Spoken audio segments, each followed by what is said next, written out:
Hello everyone. Before we start, make sure to like and subscribe to the channel, and leave a comment with where you're from and what time you're watching. That way, YouTube will keep showing you stories just like this one.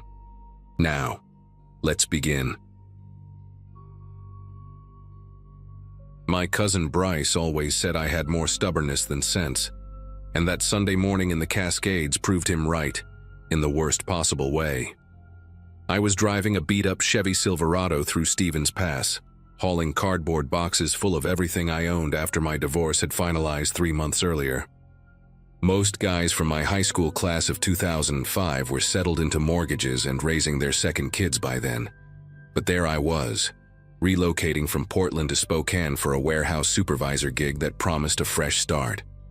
The route through the mountains usually took about 4 hours, a drive I had made dozens of times visiting Bryce during his college years at Gonzaga. That particular morning started gray but calm, the typical Pacific Northwest winter sky hanging low over the evergreens. I left at 7, figuring I would arrive well before dinner, well before any serious weather could roll in. The radio mentioned an incoming system, but forecasts in that region changed every hour, and I had learned to take them with a grain of salt. 60 miles east of Everett, an electronic highway sign blinked its warning. Chains required ahead. Consider alternate route. I pulled into a Shell station to top off the tank and grab a large coffee, and the woman working the register, a heavyset lady with bifocals and a Seahawks lanyard around her neck, asked where I was headed. When I mentioned Stevens Pass, she tilted her head and gave me a look like I had just told her I planned to kayak across the Pacific. She said the pass had been a mess all week, that 2 semis jackknifed up there on Friday and the plows were struggling to keep up.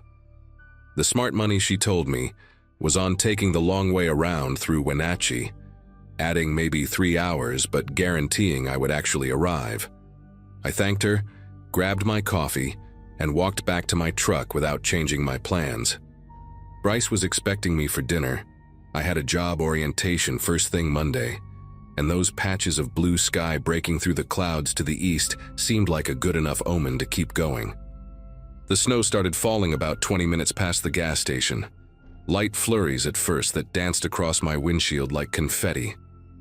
I remember thinking it was almost pretty, the way the flakes caught the gray morning light as they drifted down through the Douglas firs lining the highway. But within 15 minutes, those gentle flurries had thickened into something else entirely. The wipers went from occasional swipes to a constant rhythm, struggling to keep up with the accumulation. I dropped my speed from 60 to 50, then 45, watching the road ahead transform from wet asphalt to a white carpet that grew deeper by the minute. Other vehicles had thinned out considerably. I passed maybe 3 cars heading the opposite direction, all of them coated in snow and moving cautiously. A part of me, the sensible part that I had spent 30 years ignoring, suggested I turn around. But I had already committed, already driven past the last easy exit, and the stubborn part of my brain insisted the worst would be over once I crested the summit. I reached the final warning point around 10 in the morning, a physical barricade with flashing lights and a sign that read, "Road closed, do not enter, severe weather." A highway patrol car sat empty beside the barricade, its windows completely obscured by accumulated snow, and I could see tire tracks in the fresh powder where other vehicles had clearly gone around the barrier. That detail sealed my decision. If other people had pushed through, then the closure was probably just a precaution, standard procedure for liability purposes. I eased my Silverado around the orange cones and continued up the pass, telling myself I would be through the worst of it in an hour, maybe less. The road climbed steadily, the snow now falling so thick that my headlights barely penetrated 20 feet ahead. I could feel the tires losing traction on the curves, that sickening moment of float before the treads caught again. The temperature gauge on my dashboard showed 19 degrees and dropping, and the wind had picked up enough to send sheets of white across the road in sideways curtains that made it nearly impossible to see the lane markings. The Silverado finally gave up about 2 miles past the summit marker, though I could barely read the sign through the whiteout conditions. I felt the back end fishtail on a curve, overcorrected. and then the front tires hit a drift that had blown across the road like a frozen wave. The truck lurched forward, buried itself up to the bumper, and the engine stalled out with a shudder that I felt in my chest. I tried to restart it, heard the motor turn over twice, 3 times, but the wheels just spun uselessly against the packed snow beneath them. I sat there for a moment, gripping the steering wheel, listening to the wind howl against the windows and watching the snow pile up on the hood in real time. My phone showed no signal, not a single bar, and the dashboard clock read 10:47 in the morning. I had plenty of gas, a quarter tank at least, and I figured I could run the heater in intervals to stay warm until a plow came through. That was my plan. That was what I told myself as I watched the world outside disappear into a wall of white. It took about an hour for me to realize I was not alone on that stretch of road. The snow had eased slightly around noon, dropping from a complete whiteout to something more like heavy flurries, and that was when I first noticed the shape about 50 yards ahead, a dark outline barely visible through the gray haze. At first I thought it was a boulder or maybe a drift that had formed around a guardrail, but as my eyes adjusted, I recognized the angular silhouette of a vehicle. A sedan, compact, completely buried except for the top third of its frame. I squinted through my windshield, wiping away the fog with my sleeve, and that was when I spotted the second one, further up the road, off to the right, tilted at an angle that suggested it had slid into the drainage ditch. A minivan, dark-colored, its side mirror poking out of the snow like a periscope. The realization crept over me slowly. Those tire tracks I had followed past the barricade, the ones that made me feel justified in my decision, they belonged to people who had made the same stupid choice I did, and none of them had made it through either. I waited another 30 minutes before deciding to check on the other vehicles. The rational part of my brain said there might be other people out there, maybe someone with a working phone or a better plan than sitting in a freezing truck hoping for rescue. I bundled up as best I could. A fleece jacket, a hoodie underneath, work gloves that were not designed for this kind of cold, and pushed open my door against the wind. The snow came up past my knees immediately, and the cold hit my face like a slap, sharp and vicious in a way that made my eyes water. I trudged toward the sedan first, each step a battle against the drifts, my breath forming thick clouds that the wind tore away instantly. It took me nearly 10 minutes to cover those 50 yards. When I finally reached the car, a silver Toyota, probably a Corolla, I noticed something that made me stop in my tracks. The driver's side window had scratches on the inside, long, frantic marks in the frost, like someone had been clawing at the glass. The door handle was packed with ice, frozen solid, and when I tried to pull it open, it would not budge. I wiped snow from the window and pressed my face close, cupping my hands around my eyes to see inside. The car was empty. A purse sat on the passenger seat, its contents spilled across the floor mats. Lipstick, a wallet, loose coins scattered like someone had been searching desperately for something. The minivan was worse. I almost did not make it there. The wind had picked up again, and every few seconds a gust would hit me hard enough to make me stagger sideways. But I kept going, driven by some morbid need to understand what had happened on this road before I arrived. The minivan sat at a steep angle in the ditch, its front end buried so deep that the hood was completely invisible beneath the snow. As I got closer, I could see that the sliding door on the passenger side was open, or rather, it had been open at some point before the snow sealed it in place. A thick ridge of ice now filled the gap, like the door had frozen mid-motion. I circled around to the driver's side, and that was when I saw the footprints. They were almost completely filled in, just shallow depressions in the snow that led away from the vehicle and up the slope toward the tree line. Small footprints like a woman, or maybe a teenager, spaced far apart in a way that suggested running. I followed them with my eyes as far as I could, maybe 30 feet up the hill, before they disappeared entirely into the white void between the pines. Whoever had left those tracks had fled into the forest during a blizzard, and I could not imagine any scenario where that ended well. I made it back to my truck around 1 in the afternoon, shaking so hard I could barely grip the door handle. The cold had seeped through my clothes, through my skin, settling into my bones like something alive. I started the engine and cranked the heater to maximum, holding my hands over the vents until the pain in my fingers shifted from numbness to a sharp, prickling burn. My mind kept circling back to those scratches on the Toyota's window, those frantic marks that told a story I did not want to understand. The woman in that car, I assumed it was a woman based on the purse, had tried to claw her way out. The door must have frozen shut, trapping her inside, and she had panicked. But the car was empty now, which meant she had eventually escaped somehow. Maybe someone had helped her. Maybe she had found another way out. I kept telling myself variations of that story. Versions where everyone made it to safety, where the footprints leading into the woods belonged to someone who found shelter at a ranger station or a cabin. But the purse on the seat, the wallet still inside with what I assumed was ID and credit cards. Nobody leaves that behind unless they are running from something more urgent than a storm. The temperature dropped faster than I expected once the sun began its descent behind the mountains. By 3 in the afternoon, the light had turned a dull, bluish gray, and my dashboard thermometer showed 4 degrees. I had been running the engine in 15-minute intervals, trying to conserve gas while keeping the cab warm enough to survive. During one of those quiet periods, with the motor off and the wind screaming outside, I heard something that made every muscle in my body go rigid. A horn. 3 short blasts, distant but unmistakable, coming from somewhere further down the pass behind me. I sat up straight, heart hammering, and waited. A few seconds later, it came again. 3 honks, weaker this time, followed by silence. Someone else was out there, someone still in their vehicle, still alive and trying to signal for help. I grabbed my flashlight from the glove compartment and considered going out there, considered trudging back down the road to find them. But the light was fading fast. The snow had picked up again, and I knew with grim certainty that if I left my truck now, I might never find my way back to it. So I did something that still keeps me awake some nights.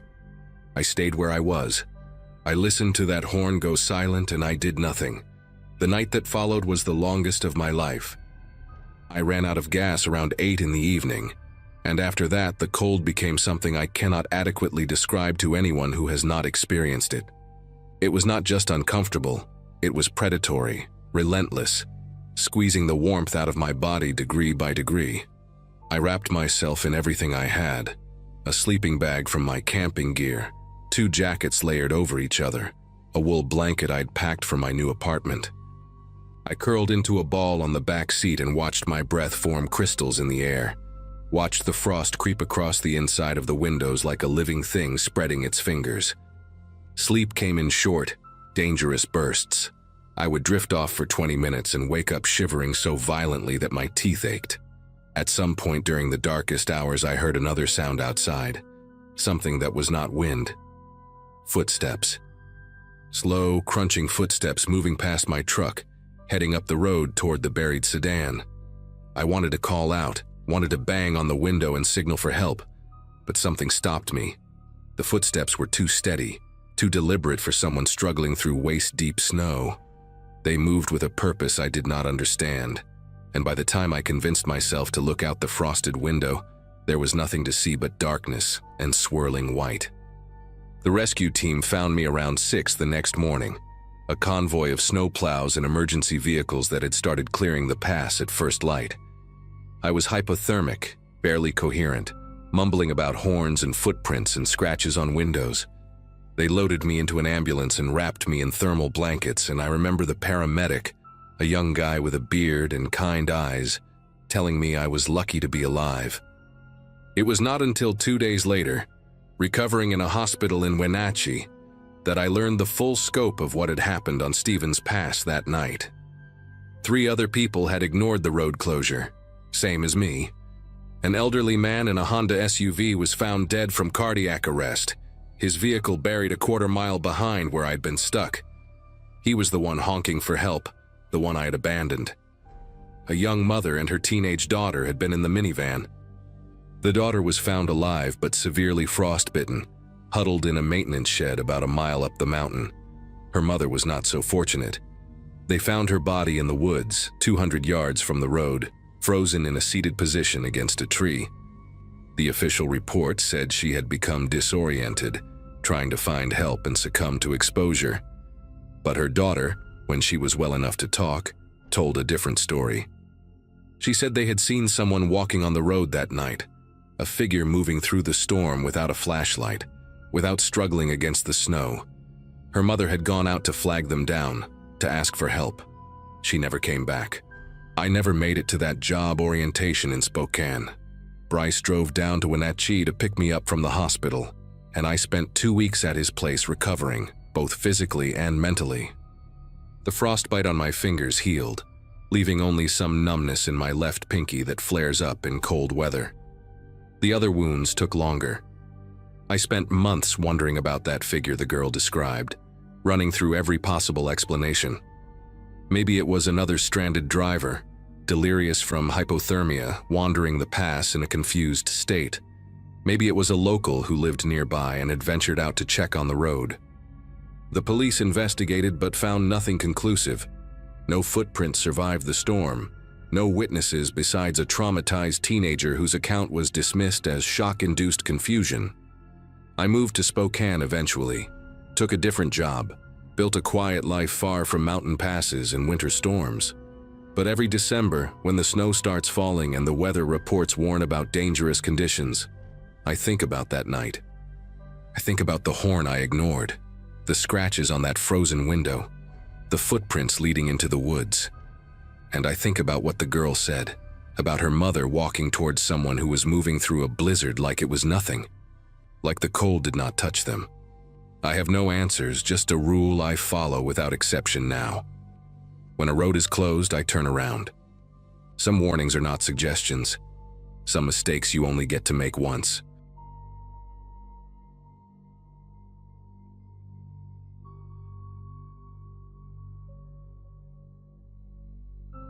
Christmas Eve fell on a Wednesday that year, and my mother had insisted on hosting the entire extended family at her farmhouse outside of Greenville, South Carolina. I had graduated from college in 2012, spent a decade bouncing between marketing jobs in Atlanta, and had only recently moved back closer to home after my divorce finalized in the spring. My mother's place sat on 11 acres of land that had belonged to my grandparents, a sprawling white house with wraparound porches and rooms that always smelled faintly of cedar and old books. 23 people were expected that night: aunts, uncles, cousins, second cousins, and a few family friends who had nowhere else to go. I arrived around 4 in the afternoon to help set up, and even then, before anyone else showed up, I noticed my mother moving through the kitchen with a tightness in her jaw that I recognized from my childhood. She was nervous about something, and when I asked her what was wrong, she just shook her head and said, everyone needed to behave themselves this year. By 7 o'clock, the house was full and loud in that particular way large families get during holidays. Conversations overlapping, children running through hallways, the constant clink of glasses and silverware. My Uncle Vernon's widow, a woman named Francine who had remarried a man none of us particularly liked, arrived with her new husband Douglas and immediately began commenting on how the house looked smaller than she remembered. My cousin Ray, who had driven down from Charlotte with his girlfriend Megan, was already on his 3rd bourbon before dinner was served. I watched from the corner of the living room as my brother Alan spoke in hushed, urgent tones with our mother near the back staircase, their faces tight with something I could not read from across the room. The fireplace crackled behind me, casting long shadows across the wooden floor, and I remember thinking that the warmth in that house felt artificial somehow, like we were all performing comfort rather than actually feeling it. When my mother finally called everyone to the dining room, I caught Alan staring at Douglas with an expression that made my chest tighten. Something was building beneath the surface of all that holiday cheer, and I could feel it pressing against the walls like steam in a kettle. Dinner started civil enough, with my mother saying grace and everyone bowing their heads in that performative way families do when they want to appear unified. The table was beautiful: roasted turkey, honey-glazed ham, 3 kinds of casseroles, and my grandmother's china that only came out twice a year. But by the time dessert plates were being cleared, the bourbon and wine had done their work, and the conversation had shifted from safe topics like weather and football to the one subject my mother had explicitly asked everyone to avoid: my grandfather's will. Douglas, who had been married to Francine for less than 2 years, made a comment about how the farmhouse was too big for one woman to maintain alone, and how it might make sense to consider selling before property values dropped. The silence that followed was so thick I could hear the ice settling in someone's glass. My brother Alan set down his fork with deliberate slowness, looked directly at Douglas, and asked him what exactly made him think he had any say in what happened to our family's land. Francine tried to intervene, placing her hand on Douglas's arm, but he shook her off and said something about being realistic, about not letting sentiment cloud good financial judgment. What happened next unfolded in fragments that I have replayed in my mind hundreds of times since. Alan stood up from his chair so fast it scraped against the hardwood with a sound like a small scream. My mother was saying something, trying to calm things down, but her voice was drowned out by Ray, who had stumbled to his feet and was pointing at Douglas with a finger that wavered slightly from the alcohol. Accusations started flying, old grievances that had nothing to do with the will, things about money borrowed and never returned, about Francine abandoning my Uncle Vernon during his illness to take up with Douglas before Vernon was even in the ground. I remember Megan, Ray's girlfriend, pulling out her phone and starting to record, her face pale and uncertain, like she was not sure if she should be documenting this or running from it. Douglas pushed back from the table and stood, his chair toppling behind him, and he said something about not needing to take this from people who had never accomplished anything in their lives. The children had gone quiet in the next room. The Christmas tree lights blinked red and green against the window, cheerful and absurd against the ugliness spreading through that dining room like spilled wine across white linen. My mother managed to separate everyone by suggesting we take a break, let things cool down. Douglas and Francine retreated to the guest room on the 2nd floor, and I could hear their muffled argument bleeding through the ceiling as I helped clear dishes in the kitchen. Alan had gone outside to smoke on the back porch, something he only did when he was truly upset, and Ray had passed out on the couch in the den with Megan sitting beside him, scrolling through her phone with a troubled expression. The other relatives had scattered, some to the front porch, some to their cars to retrieve forgotten gifts, a few of the older cousins taking the children upstairs to watch a movie and escape the tension. I found myself alone with my mother in the kitchen around 11, both of us washing dishes in silence, and that was when she told me something that changed everything. She said Douglas had been pressuring Francine for months to contest the will, claiming that my grandfather had not been of sound mind when he wrote it, and that Francine deserved a larger share as Vernon's widow. My mother's hands were deep in soapy water, but I could see the tremor running through her shoulders.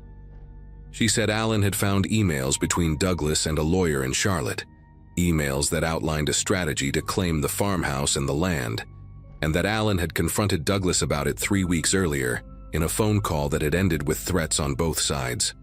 I asked my mother why she had not told me any of this before, and she just shook her head and said she had hoped it would blow over, that Douglas would realize he was outnumbered and outmatched and just let it go. But now, standing in that kitchen with the sounds of a fractured family echoing through the house, she admitted she had been foolish to think pride and greed could ever be reasoned with. Around midnight, people started gathering again in the living room, a tradition in our family to exchange gifts after the clock struck 12, a holdover from when my grandparents wanted to stretch Christmas across 2 calendar days. The mood was tense but controlled, like everyone had silently agreed to pretend the dinner argument had never happened. Douglas and Francine came downstairs, and I noticed Douglas had changed his shirt, the previous one having been stained with wine during the confrontation. He was smiling in a way that did not reach his eyes, making small talk with cousins who answered in monosyllables and avoided his gaze. Alan stood near the fireplace, arms crossed, watching Douglas with the focused attention of someone waiting for a reason to act. I positioned myself near the hallway, close enough to intervene if needed, but far enough to have a clear path to the kitchen or the front door. The grandfather clock in the corner ticked toward 12:30, and I remember thinking that if we could just get through the next hour, everyone would retreat to their rooms and we could survive until morning. The gift exchange was awkward and rushed, people tearing through wrapping paper without enthusiasm, murmuring thanks that sounded hollow in the strained atmosphere. I had just finished opening a scarf from one of my aunts when I heard raised voices coming from the staircase landing. Douglas and Alan had drifted away from the group at some point, and now they stood at the top of the stairs, their silhouettes visible through the wooden railing. I could not make out the exact words, but the tone was unmistakable, low and venomous, the kind of conversation that happens between clenched teeth. Francine noticed too and started moving toward the stairs, calling Douglas's name with a sharpness that cut through the ambient noise. My mother grabbed my arm, her fingers digging into my skin hard enough to leave marks I would find the next morning. Everything after that happened in a span of maybe 4 seconds, but in my memory it stretches out like taffy, each moment distinct and terrible. There was a sound, not a shout exactly, but something guttural and surprised, and then the heavy, stuttering crash of a body tumbling down the staircase.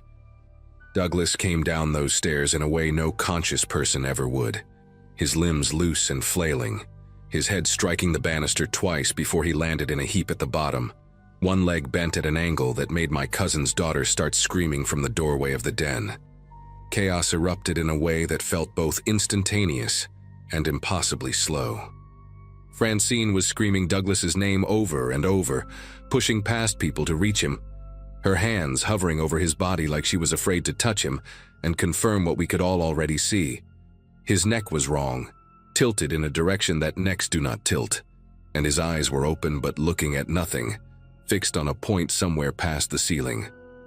My mother was calling for someone to dial 911, and I heard Ray's voice from somewhere behind me saying that he was on it, his words slurred but urgent.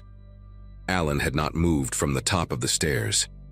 He stood there with both hands gripping the railing, his face pale and slack, staring down at Douglas's crumpled form with an expression I could not read, shock maybe, or something colder. I pushed through the crowd and knelt beside Francine, pressing 2 fingers to Douglas's wrist even though I already knew there would be no pulse. His skin was still warm, and that detail struck me as profoundly cruel, how the body holds on to heat even after everything else has fled.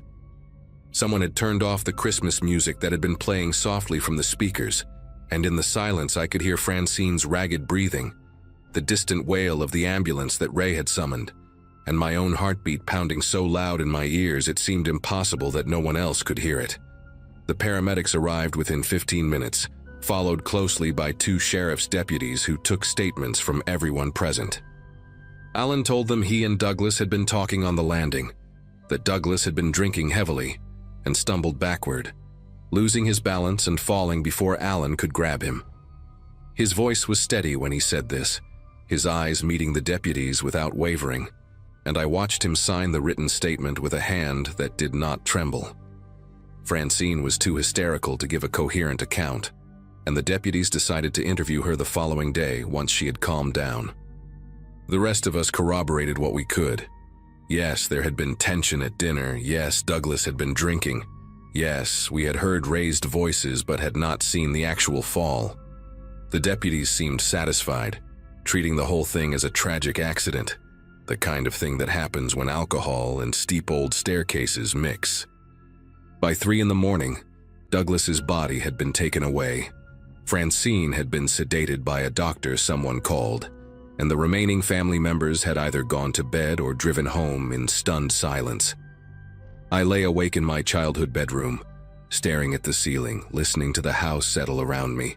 Something was gnawing at my mind, a detail I could not quite grasp, like a word stuck on the tip of my tongue. I fell asleep without finding it, but it was waiting for me when I woke. 3 days later, I was back in Atlanta trying to resume some version of normal life, when Megan called me. Ray had given her my number, she said, and she needed to talk to someone in the family who was not directly involved in what she called the situation. Her voice was tight and nervous, and she kept pausing like she was checking to make sure no one was listening. She told me she had been going through the videos on her phone, the ones she had taken during the dinner argument, and she had noticed something strange. After the fight at dinner, she had stopped recording, but her phone had been in her hand when she dozed off next to Ray on the couch. At some point, she must have accidentally hit the record button because there was a 23-minute video of mostly nothing: the ceiling of the den, muffled voices, the sound of her own breathing as she slept. But at the 14-minute mark, the audio picked up something distinct. Alan's voice and Douglas's voice, not arguing exactly, but speaking in low, intense tones. She could not make out every word, but she heard Alan say something like, "This ends tonight," and Douglas responding with what sounded like, "You do not have the nerve." The timestamp on that section of video was 12:27, roughly 5 minutes before the fall. Megan said she had not shown this to anyone else, not even Ray, because she did not know what it meant, and she was scared of what it might mean. I told Megan to send me the video, and she did, and I sat in my apartment with headphones pressed tight against my ears, listening to that recording over and over until the words became grooves worn into my brain. The audio was muffled and imperfect, but Alan's voice was unmistakable. I had grown up with that voice, heard it tease me and comfort me and lie to our parents about broken windows and stolen cookies.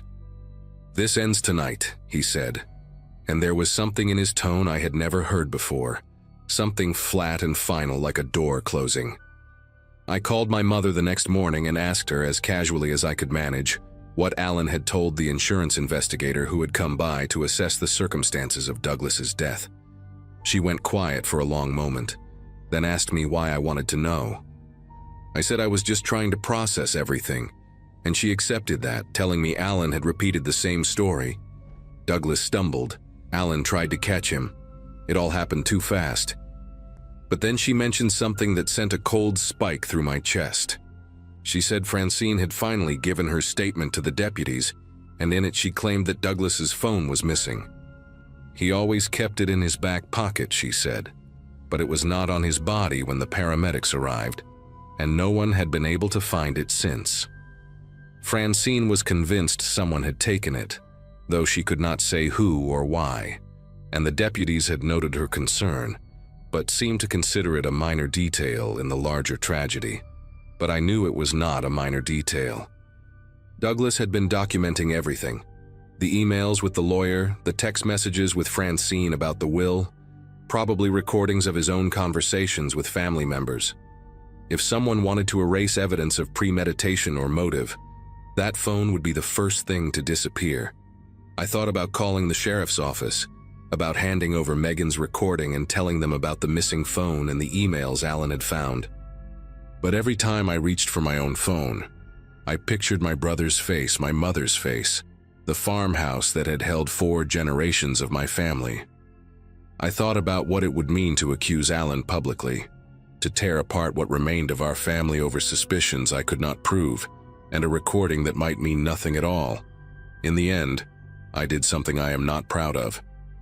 I called Alan directly and told him I knew about the conversation before the fall, that I had audio and that Francine was asking questions about Douglas's missing phone.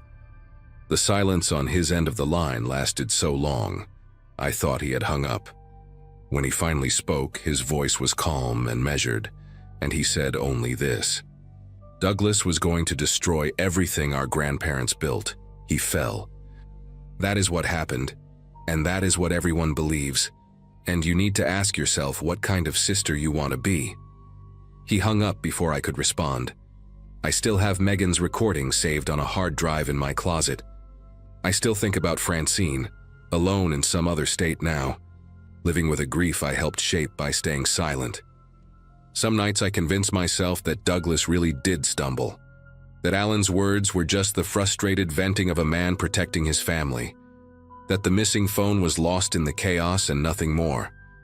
But most nights, I lie awake and replay those 4 seconds in my mind, the guttural sound, the crash, my brother's hands gripping the railing, and I know that I chose my family over the truth.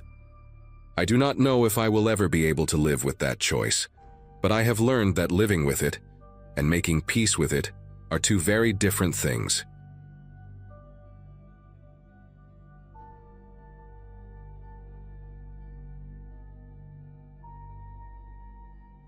Driving for a private delivery app became my second job right after I graduated community college, and by December of 2022, I had been doing it long enough to know the rhythm of the work.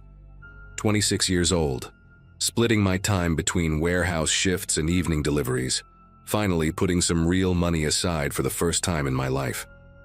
That particular night, December 24th, I had already knocked out 8 stops across the suburbs of Columbus, Ohio, and I was ready to call it quits by 9 so I could make it to my mom's place for our traditional late dinner. She always waited for me no matter how late I ran, and that year my younger sister was bringing her new boyfriend to meet everyone. I remember feeling that good kind of tired, the one that comes from a productive day when you know the finish line is close. My phone buzzed at 8:47 with a new delivery request, and my first instinct was to swipe it away without reading it. But my thumb hovered there for a second, and I made the mistake of checking the details. The pickup location was a storage facility on the east side, already 15 minutes in the wrong direction from where I needed to be. What stopped me from declining right away was the payout, $80 for a single delivery, almost triple what I would normally get for that distance. The customer note explained it was a last-minute gift that had to arrive before midnight, and they were willing to pay extra for someone willing to work on a holiday. I sat in my parked car outside a Wendy's, engine running, doing the math in my head. $80 meant a full tank of gas plus some left over. My mom would understand an extra hour. I tapped accept at 8:51, and the app loaded the pickup code along with the destination address, a street called Thornberry Lane out in Westerville. I knew the area from previous jobs, one of those neighborhoods with big lawns and houses that all looked like they belonged in a catalog. Nice people, good tippers, the kind of customers who never gave you problems. I pulled out of the parking lot and headed east toward the storage place, already planning how I would explain the delay to my family. The storage facility was one of those 24-hour access places with a keypad at the gate and rows of orange metal doors under fluorescent lights. I punched in the code the app gave me, and the gate rattled open slow enough to test my patience. Unit 117 was near the back, tucked in a corner where the overhead lights flickered every few seconds.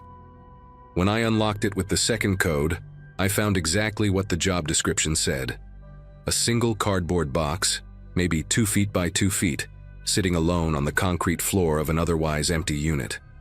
No labels on the box, no company logo, no return address. Just plain brown cardboard sealed with clear packing tape.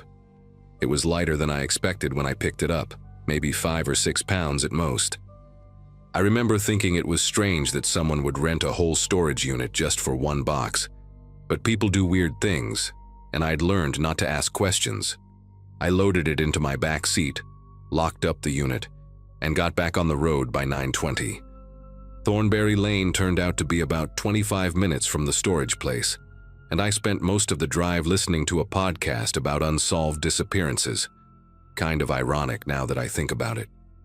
The neighborhood was exactly how I remembered it, quiet and clean and decorated for the season. Wreaths on doors, lights wrapped around porch columns, inflatable snowmen glowing in front yards. The house I needed was number 4127, a 2-story colonial-style place with dark green shutters and a circular driveway. What caught my attention first was that all the lights were off.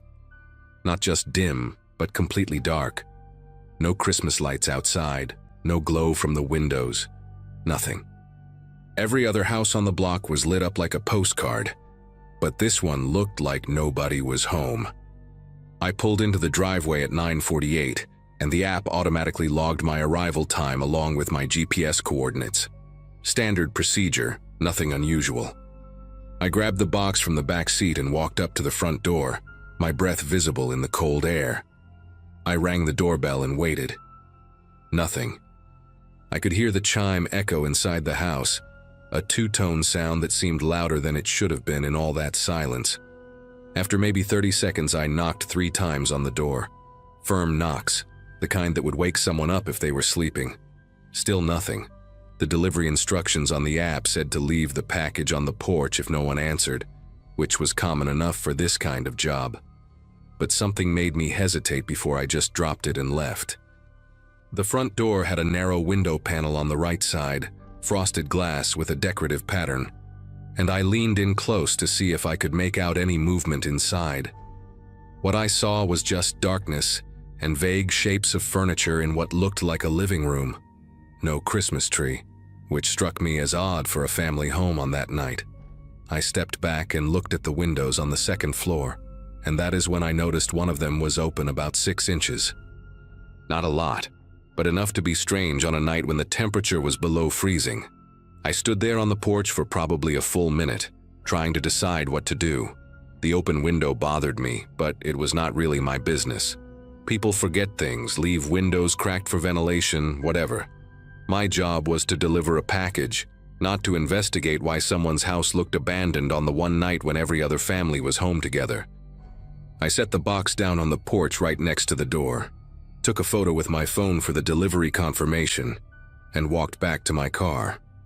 The app required me to take a picture of where I left the package, and looking at that photo now still makes my chest tight.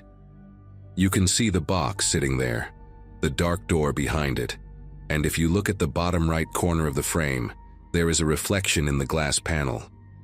Just a smear of something pale that I did not notice at the time. I finished the delivery at 9:52, got in my car and drove away thinking about nothing except getting to my mom's house before the food got cold. The next few days were normal holiday stuff. Christmas morning with my family, leftovers for lunch, visiting my aunt on the 26th, catching up on sleep. I worked a short warehouse shift on December 27th and did a couple more deliveries that evening. Nothing memorable. Life just kept moving the way it does. It was December 29th when everything changed, and I remember the exact moment because I was eating cereal at my kitchen table and scrolling through my phone. A local news headline popped up on my feed, something about a family found dead in Westerville. I almost scrolled past it, the way you do with most bad news that does not involve you directly. But then I saw the street name, Thornberry Lane, and I stopped chewing. The article said police had discovered the bodies of 3 people inside a home after a relative called in a welfare check. A man, a woman, and their teenage daughter. The house number was not in the article, but there was a photograph taken from the street, and I recognized those dark green shutters immediately. I recognized the circular driveway where I had parked my car 5 nights earlier. I put my phone down and just sat there for a while trying to process what I was reading.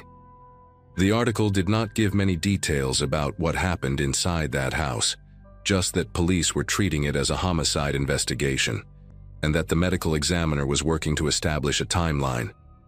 But there was one line that made me feel like all the air had left the room. Authorities believed the family had been dead for several days before they were found, possibly since the evening of December 24th. I grabbed my phone again and opened the delivery app, scrolling back through my completed jobs until I found it. December 24th, 9:48 arrival, 9:52 completion, 4127 Thornberry Lane. The timestamp placed me at that house on the same night the family was last seen alive. I had been standing on that porch, ringing that doorbell, knocking on that door, while something terrible had either just happened or was still happening inside. The thought made me push my cereal bowl away because I suddenly felt like I might throw up. I spent the next hour going through every news article I could find about the case, but details were scarce. The family's name was Hartman, Glenn Hartman, his wife Melissa, and their 15-year-old daughter Caitlin. Neighbors described them as quiet and friendly, the kind of people who always waved but kept to themselves. No one had seen anything suspicious, no one had heard anything unusual. The welfare check had been requested by Melissa's sister in Pennsylvania, who got worried when no one answered calls or texts for days. That was all the news had to offer. I kept thinking about that open window on the second floor, how strange it seemed at the time, how I had talked myself out of caring about it. And then I remembered the photo, the delivery confirmation photo I had taken of the package on the porch. I opened my camera roll and found it, December 24th at 9:52 in the evening. The box sitting there, the dark door, and in that narrow glass panel to the right, that pale smear I had dismissed as nothing. I zoomed in as far as my phone would allow and my whole body went cold. It was a face, blurry and distorted by the frosted glass, but unmistakably a face pressed against the window from inside, looking out at me. For a long time, I just stared at that image, trying to convince myself I was seeing things. Maybe it was a reflection of something outside. Maybe it was a curtain or a piece of furniture that happened to look like features in the low light. But the more I looked, the more certain I became. There were eyes, a nose, the shape of a mouth. Someone had been standing right there on the other side of that door while I knocked, while I waited, while I set down the package and took this picture. They had watched me walk back to my car and drive away. I did not know if it was one of the family members, still alive at that point, and unable to call for help, or if it was whoever had killed them. Both possibilities made me sick in different ways. I knew I had to call the police, but I also knew what that meant.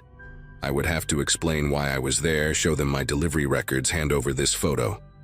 My timestamp put me at a crime scene. My face might end up on the news as a person of interest. But I could not live with keeping this to myself, so I found the number for the Westerville Police Department and made the call that would change everything about the next few months of my life. The detectives interviewed me 3 separate times over the following weeks. They took my phone, examined the photo, pulled all my delivery records and GPS data from that night. For about 2 weeks, I was genuinely afraid they considered me a suspect, even though my timeline showed I was only at the house for 4 minutes. They asked me the same questions over and over. Did I see anyone else on the street? Did I hear anything from inside? Did I notice any vehicles parked nearby? I told them everything I could remember, which was not much. The dark house, the open window, the silence when I knocked. They never told me directly what happened to the Hartman family, but I pieced together enough from news reports and the questions they asked. It was bad. The kind of bad that makes you understand why some details never get released to the public. What I do know is that the medical examiner placed the time of death somewhere between 7 and 10 in the evening on December 24th. Which means whoever was behind that glass door when I took that photo could have been the last person to see the family alive, or the first to see them dead. The detectives enhanced the image from my phone, but the frosted glass made it impossible to identify any features. Just a shape.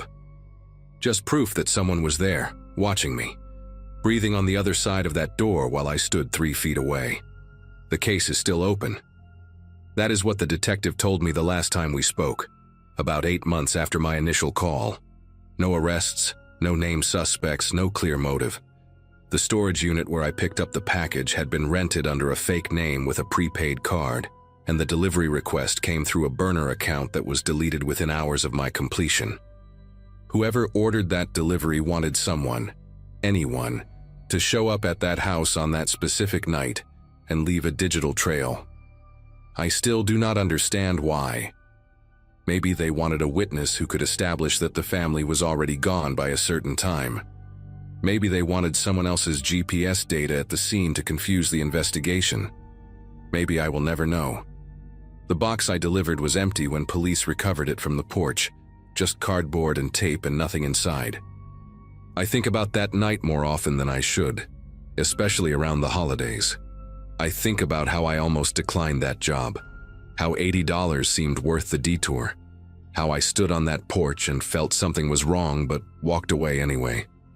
And I think about that face in the glass, those eyes looking out at me from the darkness, and I wonder if they were pleading for help or making sure I left. I will probably wonder that for the rest of my life.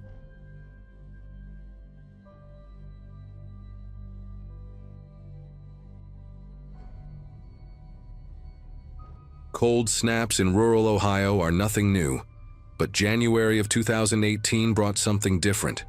For 3 straight weeks, the temperature never climbed above 15 degrees, and the local news kept running stories about burst pipes, stranded motorists, and elderly folks found frozen in their own homes because they could not afford heating oil. I was renting a 1-bedroom place on Birchwood Lane at the time, still paying off student loans from a nursing degree I had finished just 2 years earlier. My 24th birthday had come and gone quietly that month, celebrated with a frozen pizza, and a phone call from my mom who lived 6 hours away in Pennsylvania. When a coworker shared a Facebook post about a charity called Heartland Winter Aid, looking for volunteers to pick up donated supplies, I signed up without thinking twice. The post looked legitimate: professional logo, phone numbers, a mission statement about helping families survive the cold. They needed people with vehicles to collect surplus food and blankets from rural drop-off points and bring them to a distribution center in town. I woke up on that Saturday to a sky the color of old concrete and a text message confirming my volunteer assignment. The drop-off location was a decommissioned feed mill, about 35 minutes outside of Millbrook, down a series of back roads I had never driven before. The directions came in an email attachment. No Google Maps link, just written instructions telling me to take County Road 47 until I passed a rusted water tower, then turn right onto an unpaved road and continue for roughly 3 miles. I printed the directions because cell service out there was notoriously unreliable, and I did not want to get lost in the middle of nowhere with my gas tank running low. My Subaru started on the 3rd try that morning, the engine groaning against the cold, and I let it warm up while I scraped a thick layer of frost from the windshield. By 9:30 I was heading out of town, passing gas stations and fast food joints that gradually gave way to farmland. Endless white fields dotted with skeletal trees and the occasional barn hunched against the wind. The further I drove, the more isolated everything became. I passed a farmhouse with no lights on, then another with a collapsed roof, then nothing but fence posts and frozen ditches for what felt like miles. The rusted water tower appeared right where the directions said it would, a hulking brown cylinder rising from the flat landscape like some kind of forgotten monument. I turned right onto the unpaved road and immediately felt my tires struggle for traction on the frozen gravel. The path was narrow, barely wide enough for one vehicle, bordered on both sides by dense thickets of bare branches that scraped against my windows as I crept forward. I checked my phone and saw exactly what I had expected. No signal, not even a single bar. A small knot of unease formed somewhere in my chest, but I told myself I was being paranoid. This was a charity pickup, nothing more. Plenty of rural locations had poor reception. I kept driving, counting the miles on my odometer, watching for the old feed mill with the faded red siding that the email had described. I spotted the building at exactly the 3-mile mark, just like the directions promised. It sat at the end of the road in a clearing surrounded by overgrown brush and rusted farm equipment, half buried in snow. The structure was larger than I had imagined, a main warehouse with a peaked metal roof and 2 smaller outbuildings flanking it on either side. The red paint had peeled away in long strips, revealing gray wood beneath, and several windows on the upper level were shattered or missing entirely. 2 pickup trucks were already parked near the main entrance, both of them newer models that seemed out of place against the decay of everything else. I pulled up beside them and shut off my engine, scanning the area for any sign of other volunteers or the donation boxes I was supposed to collect. The silence that followed was absolute, broken only by the ticking of my cooling engine and the faint whistle of wind through the broken windows above. I sat there for a long moment, hands still on the steering wheel, waiting for someone to emerge from the building and wave me over. After about 2 minutes of nothing, I decided to get out and look around. The cold hit me like a wall the second I opened my door, that deep, biting January cold that makes your lungs ache with every breath. I zipped my coat up to my chin and walked toward the main entrance, my boots crunching on frozen gravel. The warehouse door was a massive sliding thing made of corrugated metal, rusted at the edges and hanging slightly crooked on its track. It stood open about 3 feet, just enough for a person to slip through. I called out a hello and my voice echoed back at me from somewhere inside, flat and hollow. No response came.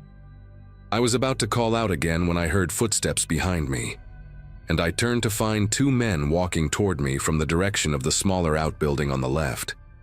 They moved with a casual slowness that made me uneasy, their hands stuffed into the pockets of heavy work jackets. One was tall and broad-shouldered, with a thick brown beard and a camouflage hunting cap pulled low over his forehead.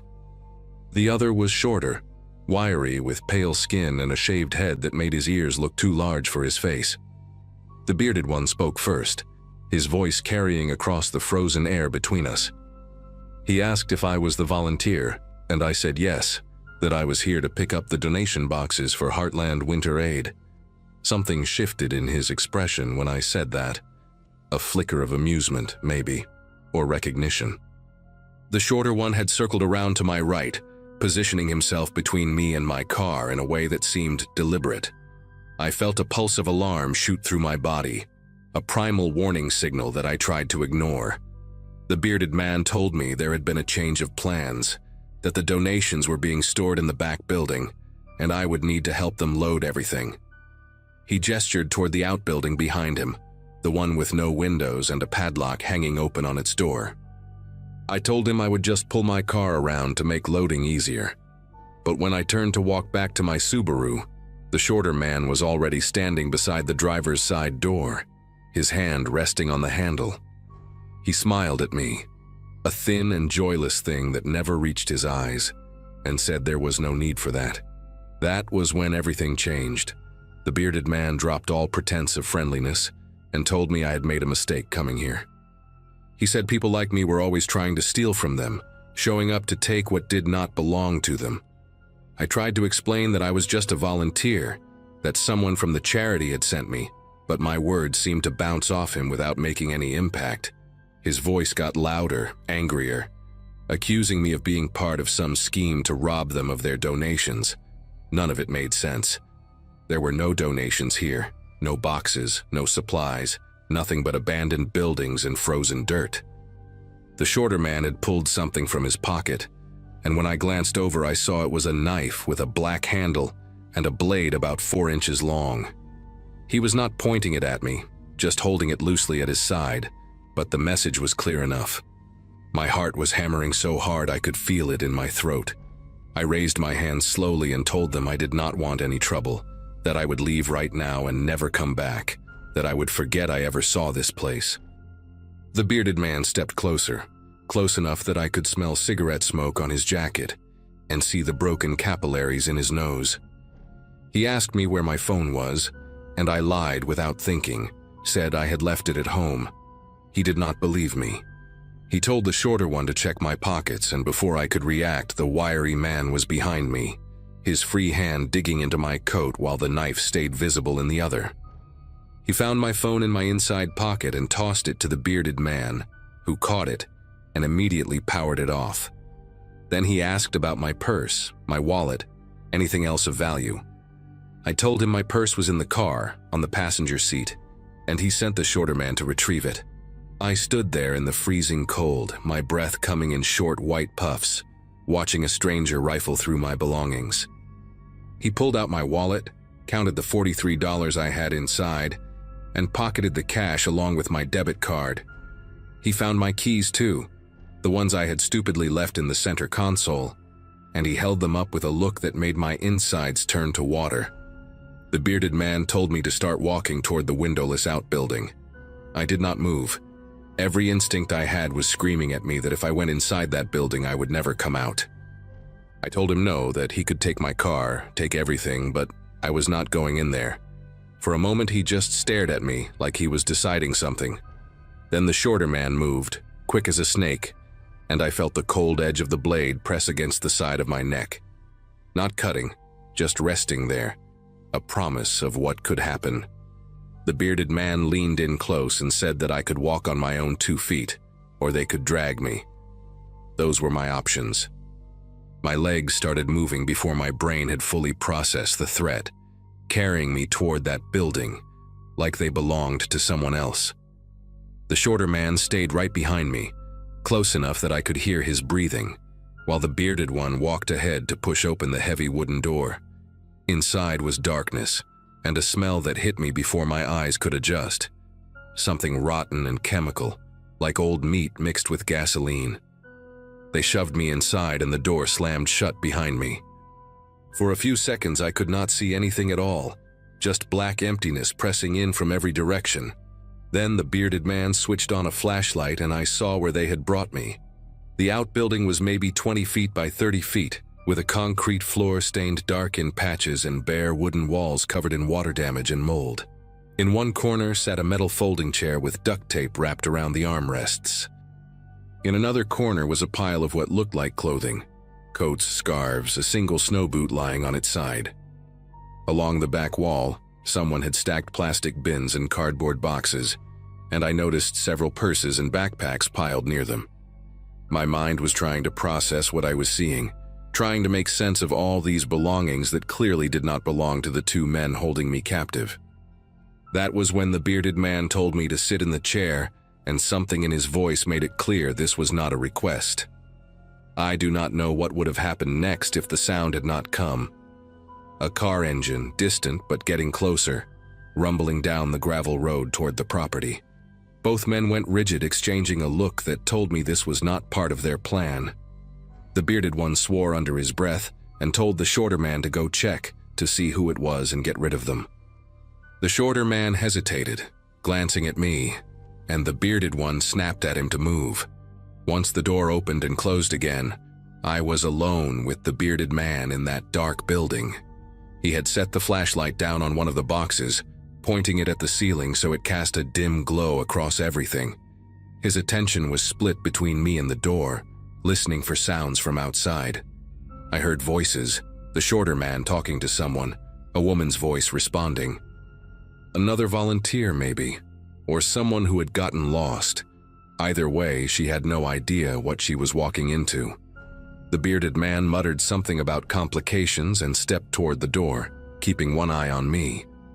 That was when I noticed he had set my car keys down on top of a plastic bin, right next to the flashlight, maybe 3 feet away from where I stood. I did not think. I just moved. My hand closed around those keys and I was running before my brain caught up with my body, sprinting toward a section of the wall where I had noticed the wood looked rotten and weak. I hit it shoulder first with everything I had, and the boards gave way in an explosion of splinters and frozen air.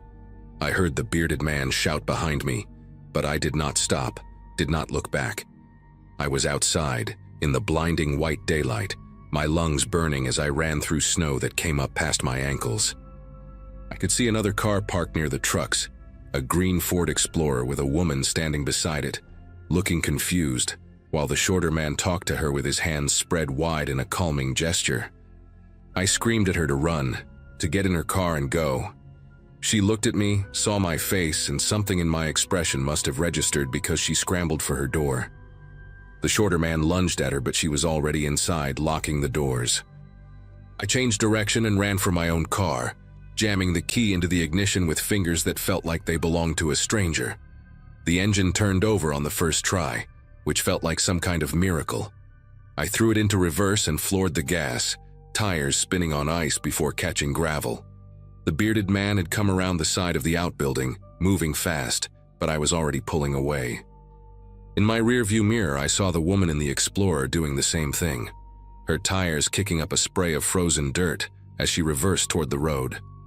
We both flew down that narrow path through the thicket, branches scraping metal, and I did not slow down until I hit County Road 47. I drove straight to the sheriff's office in Millbrook, shaking so hard I could barely keep the wheel steady. The woman in the Explorer followed me the whole way. Her name was Candace, and she had received the same Facebook message about volunteering for Heartland Winter Aid. She had been assigned to that same location, scheduled to arrive 15 minutes after me. When the deputies finally made it out to the feed mill that afternoon, the two men were gone. But they found the outbuilding, and they found what was inside. The belongings of at least 9 different people, identification cards and wallets and phones, some of them belonging to individuals who had been reported missing over the past 2 winters. The investigation took months. I learned that the fake charity had been operating under different names for at least 3 years, targeting people during cold snaps, when desperation made folks more willing to help and less likely to ask questions. They found similar setups at 2 other rural locations in neighboring counties, all connected to the same pair of men. The bearded one turned out to be named Vernon Dunlap, and he had a record stretching back 15 years, assault, robbery, and a manslaughter charge that got pleaded down to nothing. They caught him in March, trying to cross into Indiana with a trunk full of stolen electronics and cash. The shorter one, whose name I never learned, disappeared completely and has not been seen since. 3 bodies were eventually recovered from a property Dunlap had access to, buried in shallow graves behind a barn. The victims were all people who had responded to those fake charity posts, people who just wanted to help their neighbors survive the cold. I still think about that pile of coats in the corner of that outbuilding. I think about the single snow boot lying on its side. I think about how close I came to becoming another name on a missing persons report that nobody would ever solve. And I think about Candace, whose timing saved both our lives, and how neither of us has volunteered for anything since.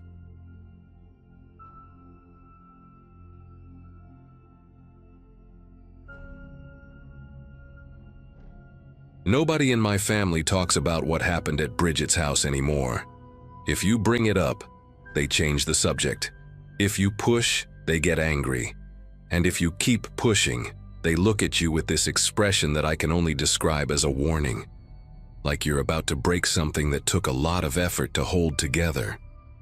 I'm writing this because it's been 3 years, and I still wake up sometimes at night thinking about that evening, going over every detail, wondering if I could have done something different. My cousin Bridget had been hosting our family gatherings since she inherited Grandma's farmhouse outside of Toledo, and every December 24th, we would all drive in from different parts of Ohio to spend the night together.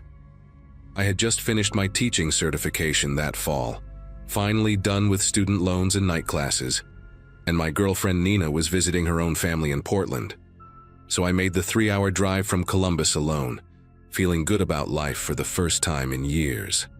When I pulled into the gravel driveway around 4 in the afternoon, I counted 7 cars already lined up along the wooden fence. Everyone had arrived early. The farmhouse looked the way it always did. White lights on the porch, a wreath on the door, smoke curling from the chimney. I grabbed my bag of presents and walked up the steps, already hearing voices and laughter from inside. But when Bridget opened the front door, her face made me stop mid-step. She smiled and said my name and hugged me, but her eyes kept moving past me, checking something behind her. She had lost weight since Thanksgiving, and no amount of concealer could hide the dark circles under her eyes. Before I could ask if she was okay, her husband Oliver appeared at her side and put his hand on her shoulder. She flinched, just for a second, barely visible. And then Oliver was shaking my hand, taking my coat, telling me how glad they were I could make it. I walked into the living room where my uncles were arguing about football, and I pushed that small moment out of my mind. The first couple of hours went the way they always did.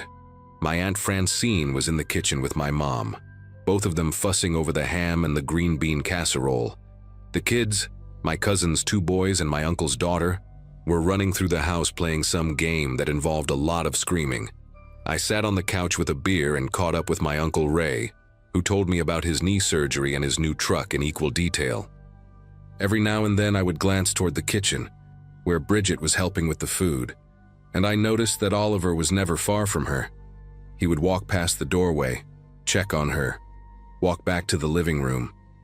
At one point I saw him lean in close and whisper something in her ear, and she nodded quickly, her shoulders tense. When she came out to refill the chip bowls, her smile was stretched so tight it looked painful. I caught her eye and mouthed, "You okay?" But she just gave me a thumbs up and disappeared back into the kitchen. Around 6, we all gathered in the dining room for dinner. Bridget and Oliver sat at one end of the long table, my parents at the other, and the rest of us filled in the middle. The food was good, the wine was flowing, and for a while everything seemed normal. But I started noticing things, small things. The way Bridget asked Oliver before taking a second glass of wine, not out loud, just a quick glance waiting for his nod. The way she kept apologizing for things that didn't need apologies, like the rolls being slightly overdone or the gravy being too thick. And twice during the meal, Oliver corrected her when she was telling a story. Not in a joking way, but flat and cold, like a teacher correcting a student. "That's not how it happened," he said both times. and both times Bridget went quiet and let him finish the story his way. My mom caught my eye across the table, and I could tell she had noticed it too. But neither of us said anything. We just kept eating. After dinner, the men moved to the living room to watch a game while the women cleaned up. I know how that sounds, but that's how it always was at these gatherings, old habits from a different generation. I offered to help in the kitchen, but my Aunt Francine waved me off and told me to go relax. So I grabbed another beer and sat in the corner armchair, half watching the TV while my uncles yelled at the screen. That's when I heard it. Voices from the hallway, low and sharp. I couldn't make out the words, but I recognized the tone. It was Oliver and Bridget, and whatever they were discussing, it wasn't friendly. I got up to use the bathroom, which meant walking past the hallway that led to the back bedrooms. As I got closer, I could hear them more clearly. Oliver was saying something about her making him look stupid at dinner, and Bridget was apologizing, her voice small and pleading. I stopped walking. I should have kept going, should have pretended I didn't hear, but I just stood there. Then Oliver said something I couldn't catch, and Bridget started crying, quiet, muffled sobs like she was covering her mouth. I took a step toward them, but before I could do anything, my Aunt Francine appeared out of nowhere and grabbed my arm. She pulled me back toward the living room with a grip that surprised me. When I tried to say something about what I'd heard, she cut me off. "Leave it alone," she said, her voice barely above a whisper. "This is between them. No one is ruining Christmas." I stared at her, not sure I had heard her right. Bridget was crying in the back of the house, clearly upset, and my aunt was telling me to ignore it? I tried to argue, but Francine's expression stopped me. It wasn't angry, it was scared. She looked like someone trying to keep a lid on a pot that was about to boil over, and she was terrified of what would happen if she failed. "Please," she said, "just go sit down. Bridget will be fine. She always is." I wanted to push past her, wanted to march down that hallway and ask Oliver what the hell he thought he was doing. But I didn't. I let my aunt guide me back to the living room, and I sat down in that armchair, and I watched the game without seeing a single play. 10 minutes later, Bridget came out with a fresh tray of cookies, her makeup touched up, her smile back in place. Nobody said a word. The night went on. We did the gift exchange around 8. Everyone gathered around the tree while the kids tore through wrapping paper. I gave Bridget a scarf I had picked out at a craft fair in Columbus, and when she opened it, her eyes got wet for just a second before she blinked it away and thanked me. Oliver watched her the whole time, his arm draped over the back of her chair in a way that looked possessive rather than affectionate. I noticed that Bridget didn't give Oliver a gift, or if she did, he didn't open it in front of everyone. After the presents, my Uncle Ray suggested we play cards like we used to when Grandma was alive. We set up at the dining room table, me, Ray, my dad, and my cousin's husband Neil, while the others stayed in the living room with the kids. Oliver said he was going to help Bridget clean up the gift wrap, and the two of them disappeared down the hallway toward the bedrooms. I tried to focus on the game, but I kept glancing toward that hallway, waiting for them to come back. 15 minutes passed, then 20. My dad asked if I was going to play my hand or just stare at the wall, and I forced myself to pay attention. That's when we heard the crash. It came from somewhere in the back of the house, a heavy muffled thud followed by the sound of something breaking, glass maybe, or ceramic. Everyone in the living room went quiet. The kids stopped playing. My mom and Aunt Francine exchanged a look that I will never forget. Not surprise, not confusion, just grim recognition, like this was something they had been expecting all night. Before anyone could move, my Uncle Ray stood up from the card table and said, loud enough for the whole room to hear, "I'll handle it." He walked down the hallway, and a few seconds later I heard a door open in Ray's voice, calm but firm. I couldn't make out the words. Then another voice, Oliver's, sharp and defensive. Then nothing. The silence stretched on for what felt like minutes. When Ray finally came back, his face was red and he was breathing hard, but his expression was carefully neutral. "Everything's fine," he said. "Bridget dropped a lamp, no big deal." He looked around the room, making eye contact with each of us in turn. No one is ruining Christmas. I couldn't take it anymore. I stood up from the card table and said I needed to use the bathroom. My dad grabbed my wrist and told me to use the one by the kitchen, not the one down the hall. The way he said it, the firmness in his grip, told me everything I needed to know. Something bad had happened in that back room, and my own father was trying to keep me from seeing it. I pulled my arm free and told him I would be right back. The hallway was dark except for a thin strip of light coming from under one of the bedroom doors. As I got closer, I could hear Bridget's voice, not crying this time, just quiet, almost monotone, like she was reciting something she had memorized. I knocked softly and said her name. The talking stopped. A few seconds later, the door opened just a crack, and Bridget's face appeared in the gap. She had changed her shirt, I noticed. The cream-colored blouse from dinner was gone, replaced by a dark sweater with a high neck. And there was something on her cheek, a red mark, fresh, the shape of fingers. She saw me looking and turned her head so the mark was in shadow. She told me she was fine, that she just needed a minute, that I should go back to the party. Her voice was flat and empty, like someone reading lines from a script. I asked her where Oliver was, and she said he had gone outside to cool off. I asked her what really happened, and for just a second something flickered in her eyes. Fear, exhaustion, maybe a desperate wish that someone would finally see what was happening. But then it was gone, and she smiled that awful stretched smile and said it was nothing. Just a silly argument, no big deal. Behind me I heard footsteps. I turned and saw my mother standing at the end of the hallway, her arms crossed, her face unreadable in the dim light. "Come back to the living room," she said.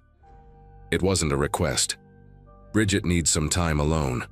No one is ruining Christmas. 3 times now. 3 different people. The same exact words. I looked back at Bridget, hoping she would say something, ask for help, give me any sign that I should stay. But she just nodded and closed the door in my face. The rest of the night passed in a blur. Oliver came back inside around 10, his face calm, his hands in his pockets, acting like nothing had happened. He sat down on the couch next to my Uncle Ray, and within minutes they were laughing about something on TV. Bridget eventually emerged from the bedroom wearing fresh makeup that almost hid the swelling on her cheek, and she busied herself making hot chocolate for the kids. I watched her move through the kitchen, watched the way she avoided looking at Oliver, watched the way everyone else avoided looking at her. It was like witnessing a play where all the actors knew their lines perfectly, where every movement was choreographed to maintain the illusion that everything was normal. Around 11, people started heading to bed. The farmhouse had 4 bedrooms, so we doubled up the way we always did. Kids in sleeping bags in the living room, couples in the guest rooms, singles like me on air mattresses wherever we could find space. I set up my mattress in the upstairs hallway near the bathroom and lay there in the dark listening to the house settle. I could hear murmured voices from behind closed doors, but I couldn't make out words.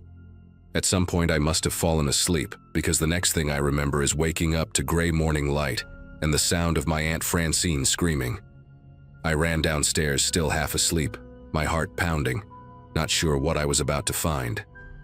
Francine was standing in the kitchen doorway, her hand over her mouth, staring at something I couldn't see. My parents were already there, and my Uncle Ray and Neil, all of them crowded around the kitchen entrance, with expressions I had never seen before. I pushed past them and looked inside. The kitchen was empty. The back door was wide open, letting in cold December air, and there were drops of something dark on the floor leading from the hallway to the door. On the counter, next to the coffee maker, was Bridget's wedding ring, just sitting there, placed carefully on a folded napkin, like she had taken it off to wash dishes and never put it back on. Oliver was sitting at the kitchen table, his head in his hands, and when he looked up at me, his eyes were red, but his face was blank. "She left," he said. "Sometime in the night. I woke up and she was gone." He gestured at the open door, the drops on the floor, the ring on the counter. "She just left." I wanted to call the police right then. I said we should call someone, that this didn't make sense, that Bridget wouldn't just walk out into the cold in the middle of the night without her car without her phone, without telling anyone. But before I could finish, my Uncle Ray put his hand on my shoulder and squeezed hard enough to hurt. "She's been unhappy for a while," he said, his voice steady and rehearsed. "She mentioned wanting to get away, start fresh somewhere." This isn't a surprise to anyone who's been paying attention. I looked around the room, waiting for someone to disagree, waiting for my mom or my aunt or anyone to say that this was insane, that we needed to do something, but they all just stood there nodding, their faces arranged in expressions of sad acceptance. My Aunt Francine wiped her eyes and said that Bridget had talked to her about leaving Oliver, about needing space, about wanting to disappear for a while. My dad said we should respect her wishes and give her time. Oliver sat at the table, silent, his hands folded in front of him, and I swear I saw something like relief flicker across his face before he buried it under a mask of grief. By noon, everyone had agreed on the story. Bridget had been struggling, Bridget had left voluntarily, Bridget would reach out when she was ready. No one called the police. No one called her friends. No one did anything except pack up their cars and drive home like it was any other Christmas morning. I think about those drops on the kitchen floor all the time. I think about the ring on the napkin, placed so carefully, so deliberately, like someone wanted us to find it and draw a specific conclusion. I think about the mark on Bridget's face, the shape of fingers, and the way she flinched every time Oliver touched her. I think about how everyone in that house heard the crash, saw her change her clothes, watched her cover her bruises with makeup, and still chose to believe she simply walked away. 3 years now, and Bridget has never contacted anyone. No phone calls, no emails, no letters. Her social media went dark that night and never came back. Oliver sold the farmhouse 6 months later and moved somewhere down south. When I ask my family about it, they get angry. Tell me to let it go, remind me that Bridget made her choice and we need to respect it. "No one ruined Christmas," my mother said to me last year, her voice cold. "And no one is going to ruin it now by digging up the past. But I know what I saw, I know what I heard, and I know that somewhere in that house, while we all slept and pretended everything was fine, something happened to my cousin that nobody wants to admit. I don't have proof. I don't have answers. I just have this sick feeling in my stomach that has never gone away, and the family that looks at me like a threat every time I open my mouth. Whatever happened to Bridget that night, the truth walked out the back door with her, and everyone I loved decided a long time ago that finding it would be worse than never knowing at all."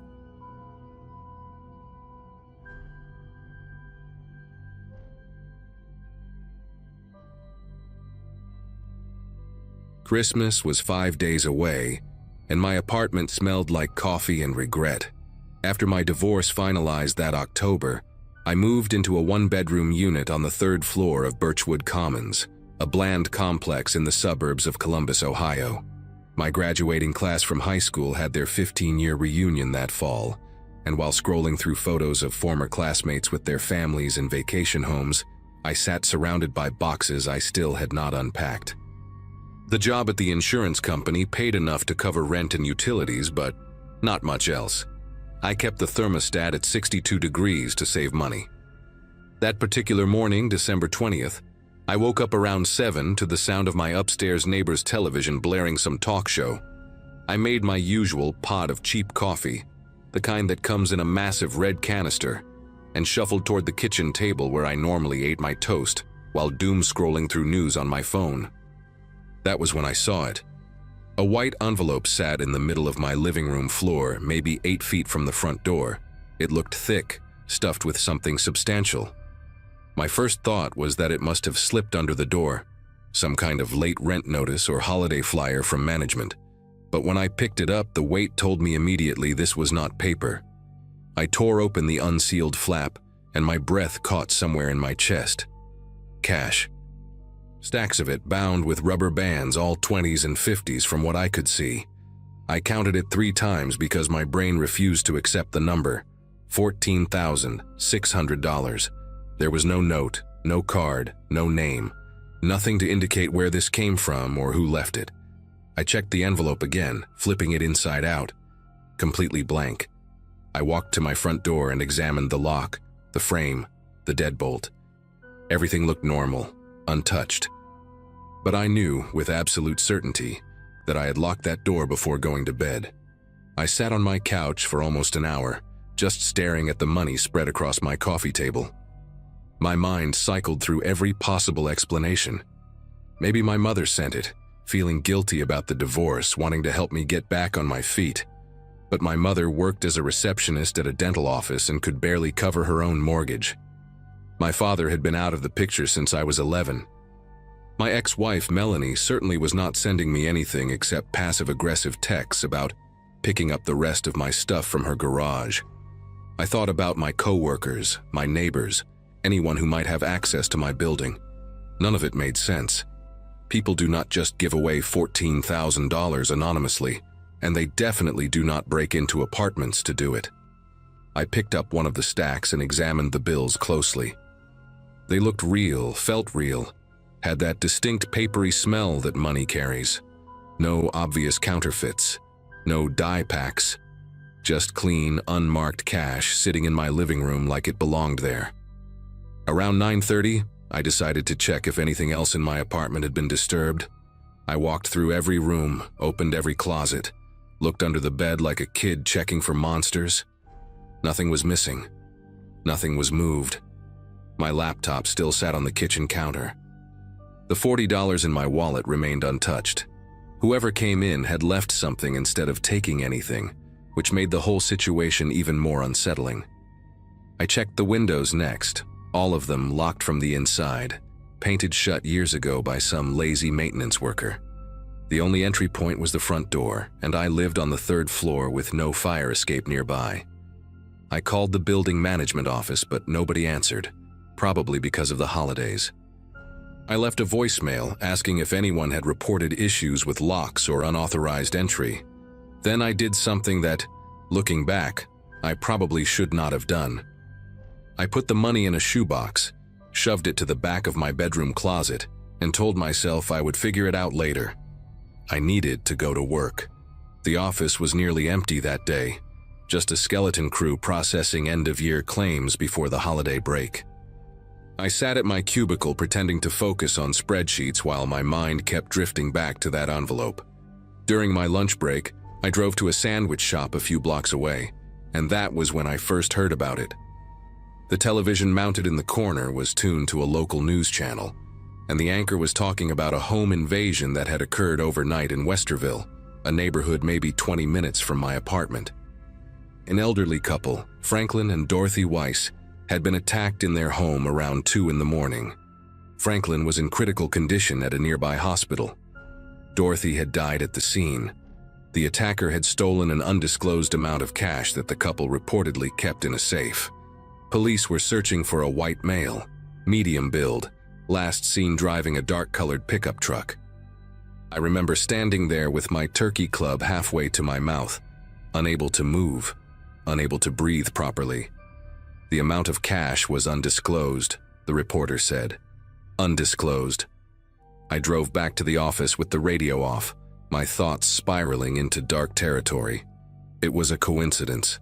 It had to be.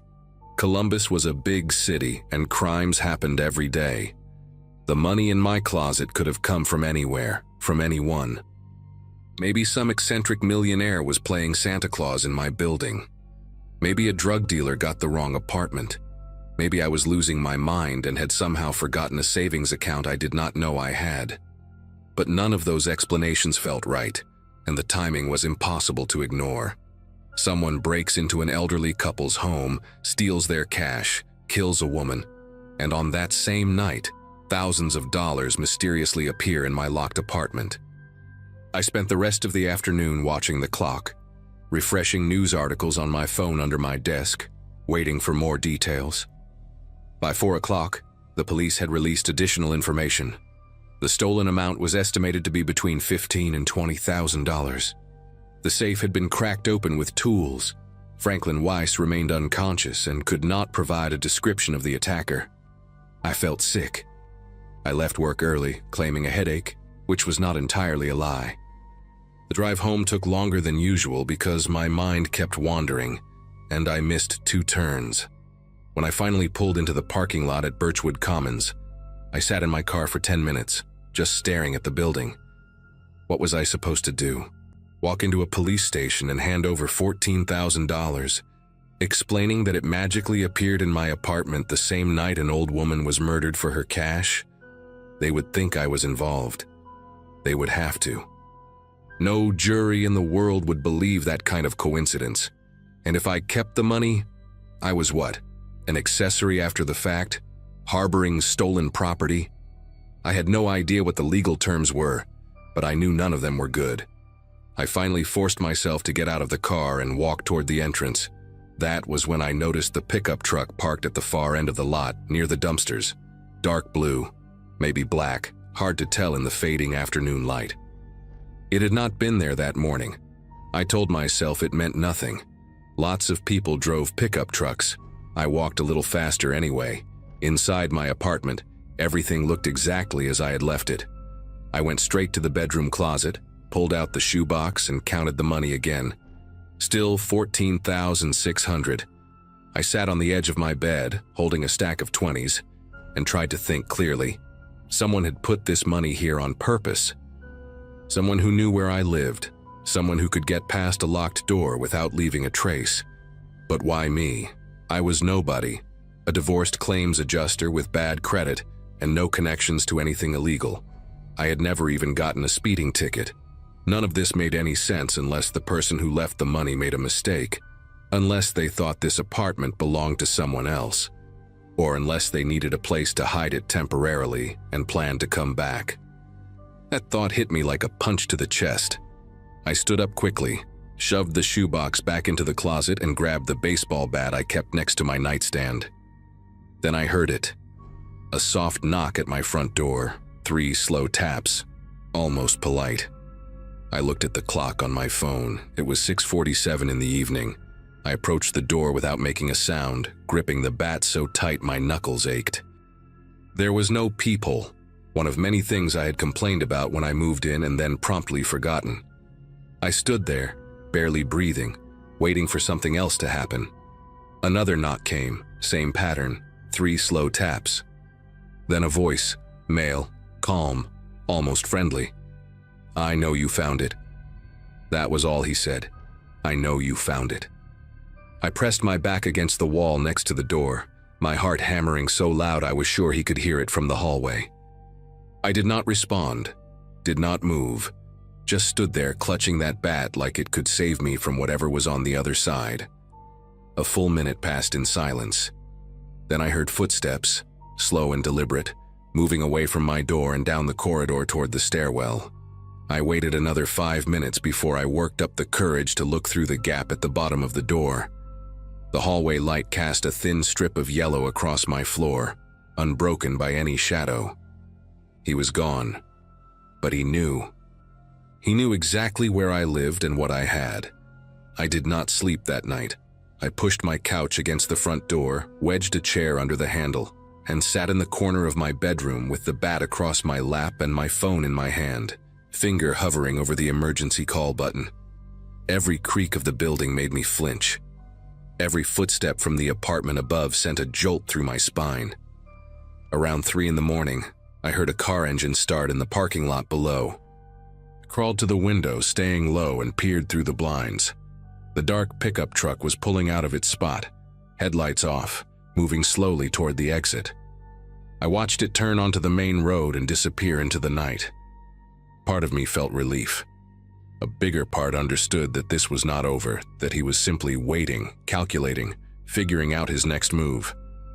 I thought about calling the police right then, confessing everything, letting them sort it out. But every time I reached for the phone, I imagined the questions they would ask, the suspicion in their eyes, the handcuffs clicking around my wrists. By morning, I had made a decision.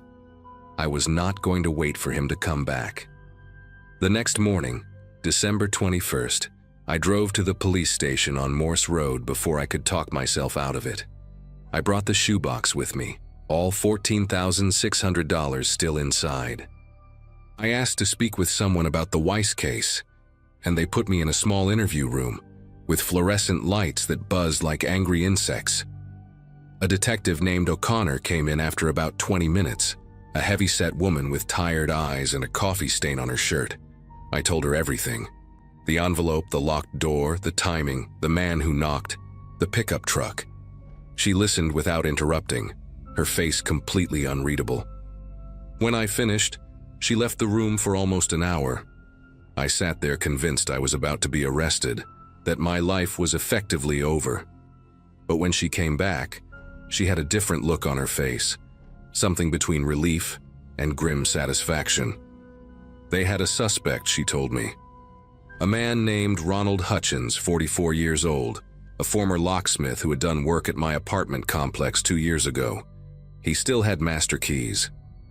The police had been tracking him for days but could not find the stolen money.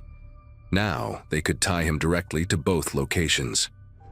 Ronald Hutchins was arrested that same afternoon at a motel off Interstate 71, about 30 miles south of Columbus. He had another $8,000 in his possession, the rest of what he had taken from the Weiss home.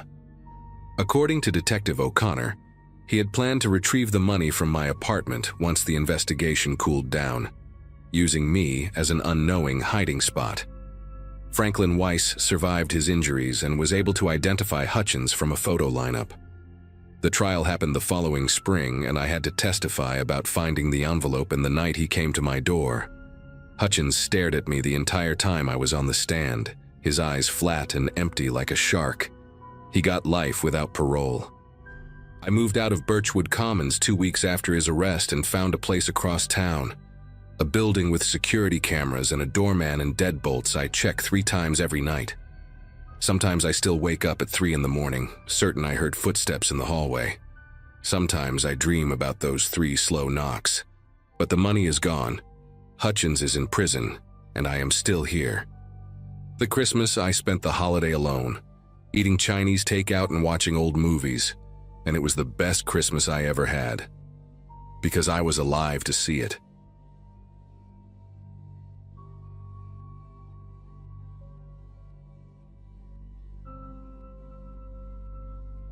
Winter break had just started, and everything about that day felt ordinary in a way I didn't appreciate at the time. School stress was finally quiet. My biggest concern was helping my mom with groceries, and the house felt full because my dad had taken time off work. I was 16, restless, and trying hard to feel older than I actually was. Money was tight in our house, but not desperate, and I had a part-time job that made me feel proud every time I checked my wallet. That afternoon, my mom asked me to walk to the small convenience store a few blocks away to grab milk and bread. The air was cold enough to sting my ears, and the sky had that dull gray look that always comes with the holidays. I remember thinking how calm everything felt, like nothing bad could fit into that day. That calm made what happened next feel even more unreal in hindsight. Near the entrance of the store, a man stood just off to the side, not blocking anyone but close enough that you couldn't ignore him. He wore a thin jacket that didn't match the weather and shoes with the soles peeling away at the edges. His hair was uneven, like he'd cut it himself in a hurry, and his hands were red and cracked from the cold. He asked quietly if anyone could spare a few dollars, not in a dramatic way, more like he was embarrassed to even speak. When he looked at me, his eyes lingered a second too long, studying my face instead of my clothes. I hesitated, feeling that familiar pressure to be a good person, especially around the holidays. I pulled out a bill from my pocket and handed it to him, and his fingers brushed mine longer than necessary. He thanked me, but his voice sounded flat, almost distracted. As I walked inside, I caught a glimpse of him watching me through the glass. By the time I got home, the encounter had already started to fade from my mind. The house smelled like food, and my parents were arguing lightly over what movie to watch later. I mentioned the man outside the store in passing, mostly to explain why I'd spent more than expected. My dad nodded but didn't seem concerned, and my mom just told me to be careful next time. Evening settled in quietly, the neighborhood outside our windows going dark, one porch light at a time. After dinner, I went to my room, put on headphones, and lost track of time scrolling on my phone. Nothing about that night felt threatening yet, If anything, it felt safe in the boring way home usually does. It was already late when a strange sound pulled my attention away from the screen. At first, it sounded like metal brushing against metal, faint and irregular, coming from somewhere below my window. I pulled the headphones off and listened, holding my breath without realizing it. Another sound followed, sharper this time, like a handle being tested. My room faces the front of the house and the curtains were slightly open, letting in the glow from the streetlight. When I leaned closer to the glass, my chest tightened as I saw a shape moving near the front door. A man stood on our porch, head tilted, hands moving from the knob to the frame as if memorizing it. Even from that distance, I recognized the jacket and the uneven hair. The realization hit hard. The man from the store had followed me home. I stepped back from the window and tried to convince myself there had to be another explanation. Maybe he was at the wrong house. Maybe he was confused. That logic didn't last long once I heard the slow scrape of his fingers moving along the door frame, then the soft rattle of the lock again. My heart pounded so loudly it felt like it would give me away. I crept into the hallway and whispered for my parents, my voice coming out thinner than I expected. My dad came first, annoyance on his face until he followed my pointing finger toward the front door. We stood there in silence, listening to the careful, deliberate testing of our house. Whoever was outside wasn't in a rush. That scared me more than if he had been. My dad flipped on the porch light without opening the door. The sudden brightness revealed the man clearly, standing inches from the glass, his face calm in a way that didn't match the situation. He looked straight through the door, not surprised at all to be seen. My mom grabbed my arm and pulled me behind her, her grip tight enough to hurt. My dad shouted through the door, telling the man to leave, his voice firm but shaking at the edges. The man didn't argue or plead. He stepped back slowly, raised one hand in a lazy wave, and walked off the porch. None of us moved for a long moment after that. The silence felt heavier than the noise had been.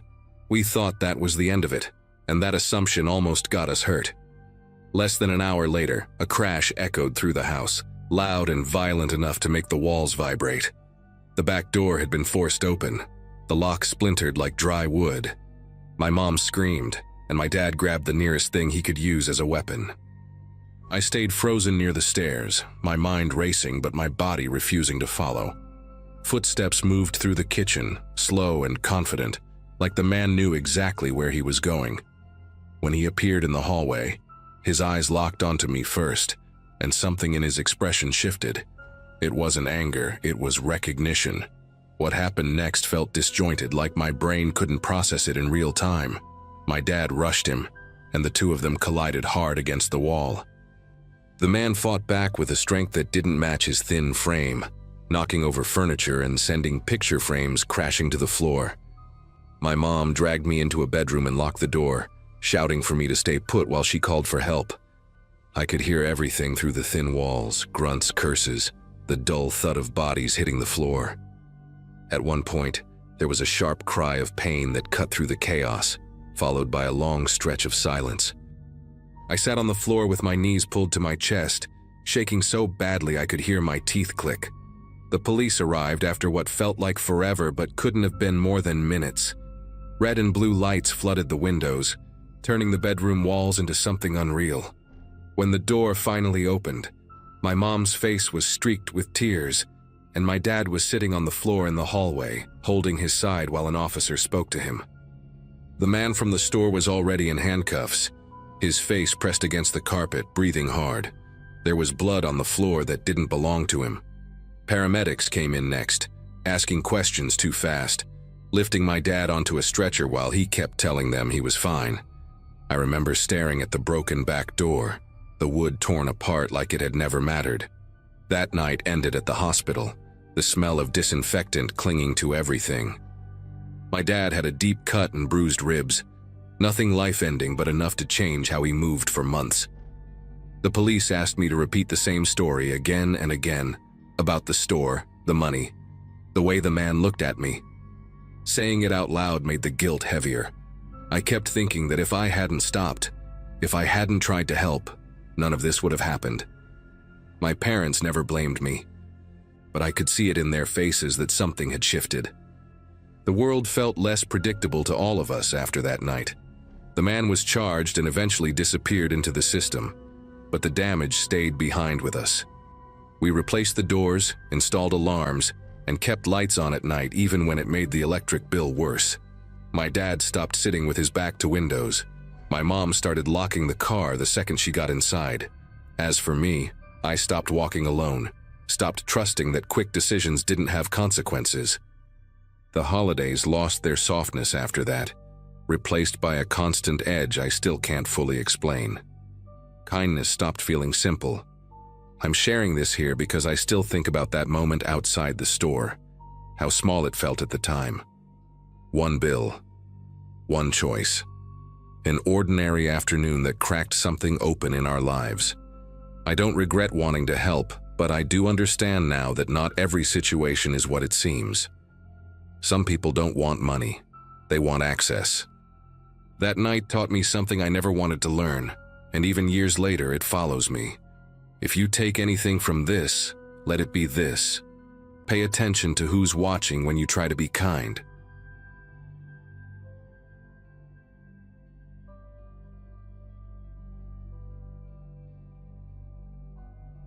Early December had settled into my routine in a way that always felt heavier than the rest of the year. Life at that point revolved around quiet days, working remotely, and long walks meant to keep my head clear during the darkest stretch of winter. The daylight vanished early. The cold had a sharp edge to it, and most people stayed indoors once afternoon crept toward evening. That solitude never bothered me much. It actually felt comforting back then. Walking my dog had become the one constant that grounded me when everything else felt slow and muted. The trail we used was public, familiar, and usually predictable, even when the temperature chased everyone else away. It ran alongside old, forgotten structures and jagged rock faces that caught the last scraps of fading light. Nothing about that walk felt reckless at the time, just routine and quiet. That afternoon felt colder than usual, the kind of cold that stiffens your fingers even through gloves. The sky had that dull winter color that makes it hard to tell exactly when daylight gives up. My dog, Rook, moved ahead with his nose low, pulling slightly as he always did when something interesting crossed his path. The trail was nearly empty, which wasn't surprising given the season and the time. Wind scraped softly against the rock walls, carrying faint echoes that made it hard to place distant sounds. I remember noticing how silent the abandoned buildings looked, their windows dark and lifeless. Even so, nothing suggested danger, just isolation. The kind of isolation that feels harmless until it suddenly isn't. Things shifted near a bend where the trail narrowed, and the rocks rose closer on one side. Rook stopped short, hackles lifting in a way I had never seen before. A low sound came from his chest, deep and sharp, completely out of character for him. He stared toward a hidden pocket off the path, a shadowed area partially concealed by broken stone and brush. I tried to calm him, assuming an animal had passed through, but his focus didn't waver. His body leaned forward, muscles tight, as if bracing for something unseen. The air felt different there, heavier, like the cold had thickened. My instincts told me to move on, yet my feet hesitated. Before I could react, movement broke the stillness from that concealed space beside the trail. A figure lunged forward with a speed that didn't match the surroundings, forcing everything into chaos at once. Rook exploded into action, barking and pulling hard enough to nearly tear the leash from my hand. The sound of boots scraping against stone echoed sharply between the cliffs. My heart hammered as I stumbled backward, trying to keep distance while understanding dawned too late. This wasn't an animal or a coincidence, but a person who knew the terrain far too well. The realization hit in fragments as I struggled to keep my footing and my dog between us. Fear took over completely, not as panic, but as a clear, urgent need to survive. Rook planted himself between me and the man, teeth bared, barking in a way I'd never heard before. The leash burned into my palm as I tried to hold him back without pulling him away from what he was clearly trying to protect me from. The man shouted something I couldn't make out, his voice rough and uneven, like he wasn't used to speaking to anyone at all. His clothes were layered and dirty, mismatched for warmth rather than appearance, and his face looked gaunt in the dim light. There was a smell, too, something sour and unwashed that cut through the cold air. He stepped closer, then hesitated when Rook snapped forward. The distance between us felt paper-thin, fragile, like one wrong move would collapse it. Instinct finally pushed me into motion, and I yelled as loudly as my lungs would allow, the sound tearing out of my throat. My voice bounced off the rock walls and echoed down the trail, far louder than I expected. The man flinched, clearly not anticipating noise or resistance. Rook surged again, forcing the man to step back toward the shadows he'd come from. I stumbled sideways, nearly slipping on loose gravel, but kept screaming until my voice cracked. The man cursed under his breath, his eyes darting toward the trail entrance as if measuring escape routes. That moment of hesitation was everything. He retreated a few steps, hands raised defensively, then vanished back into the hidden area like he'd never been there at all. The walk back felt endless, every sound amplified by adrenaline and fear. My legs shook as I half-dragged Rook toward the trailhead, scanning every rock and broken structure for movement. Each crunch of gravel behind me made my heart spike again. When I finally reached the parking area, relief hit so hard it nearly knocked me over. I called emergency services with numb fingers, struggling to explain what had happened while watching the tree line. Rook stayed pressed against my leg the entire time, eyes locked on the trail like he expected the man to reappear. The operator stayed calm, grounding me as officers were dispatched. Waiting there in the cold felt unbearable, but leaving felt worse. Later that evening, officers confirmed they had found someone living nearby in makeshift shelter tucked between the cliffs and abandoned buildings. They told me he'd been using the winter months to move unnoticed, taking advantage of how empty the trail became. Evidence suggested he'd been watching people and animals for weeks, maybe longer, without anyone realizing. Hearing that made my skin prickle in a way that stayed with me long after the conversation ended. That path hadn't been empty because it was safe, but because it was overlooked. Knowing how close that encounter came to something far worse still makes my chest tighten. I don't walk that trail anymore, and Rook never tugs toward it either, like he remembers just as clearly as I do. In the days that followed, the details kept replaying in my head at the most random moments.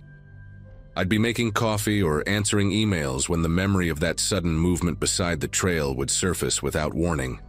Sleep came in short stretches, broken by dreams where the rocks felt closer than they really were. Rook became more alert on our walks, stopping often, scanning areas he used to ignore. I changed our routine completely, choosing busy streets and daylight hours only.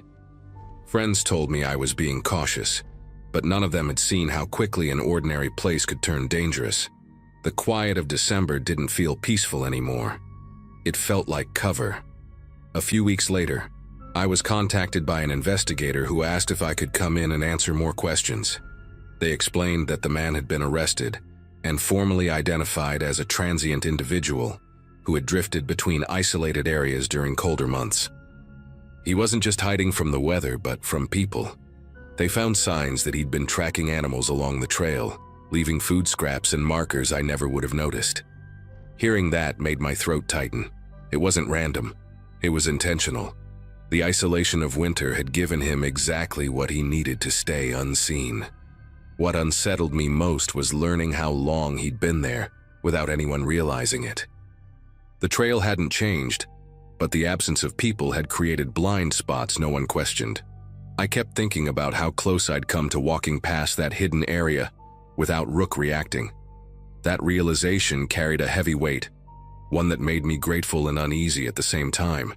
The officers told me my report likely prevented further harm, maybe even saved someone else from crossing his path. I nodded when they said it, but it didn't feel heroic. It felt like luck mixed with instinct and a dog who sensed danger before I did. Now, when December rolls around and the days shorten again, I remember that walk with a clarity I didn't ask for. Life moved on, routines adjusted, and the fear eventually softened, but it never fully disappeared. Rook still walks beside me, older now, slower, but just as watchful. That trail remains open to the public, but I haven't returned, and I don't plan to. Some places carry memories that don't need revisiting. What happened ended that day, with an arrest and a clear outcome, yet the awareness it left behind stays with me. I trust my instincts more now, and I never ignore my dog when he tells me something isn't right.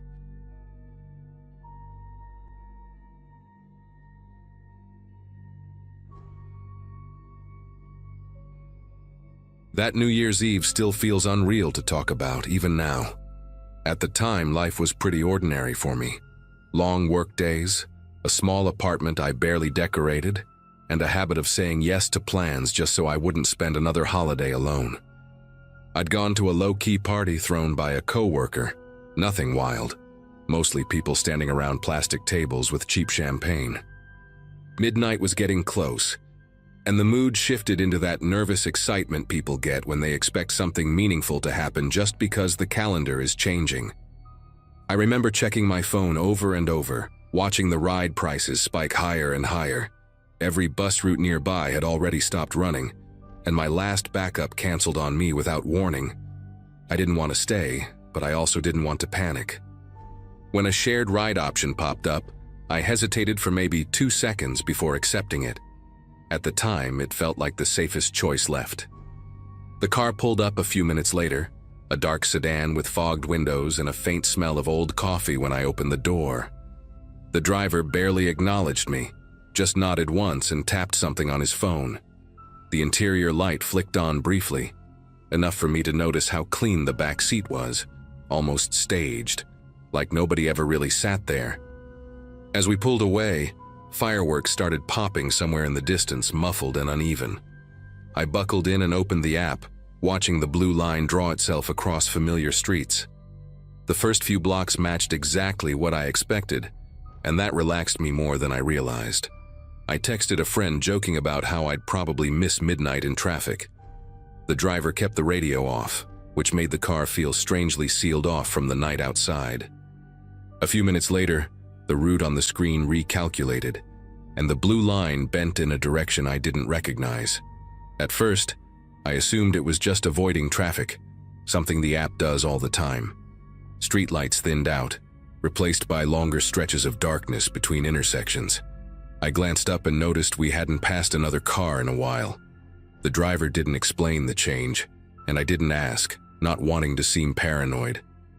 My phone buzzed as midnight hit, lighting up with a bright Happy New Year notification that felt oddly cheerful, given how quiet everything had become. Fireworks were still going off somewhere far away, but none were visible from where we were. The app showed us moving, but the surroundings didn't match anything I recognized.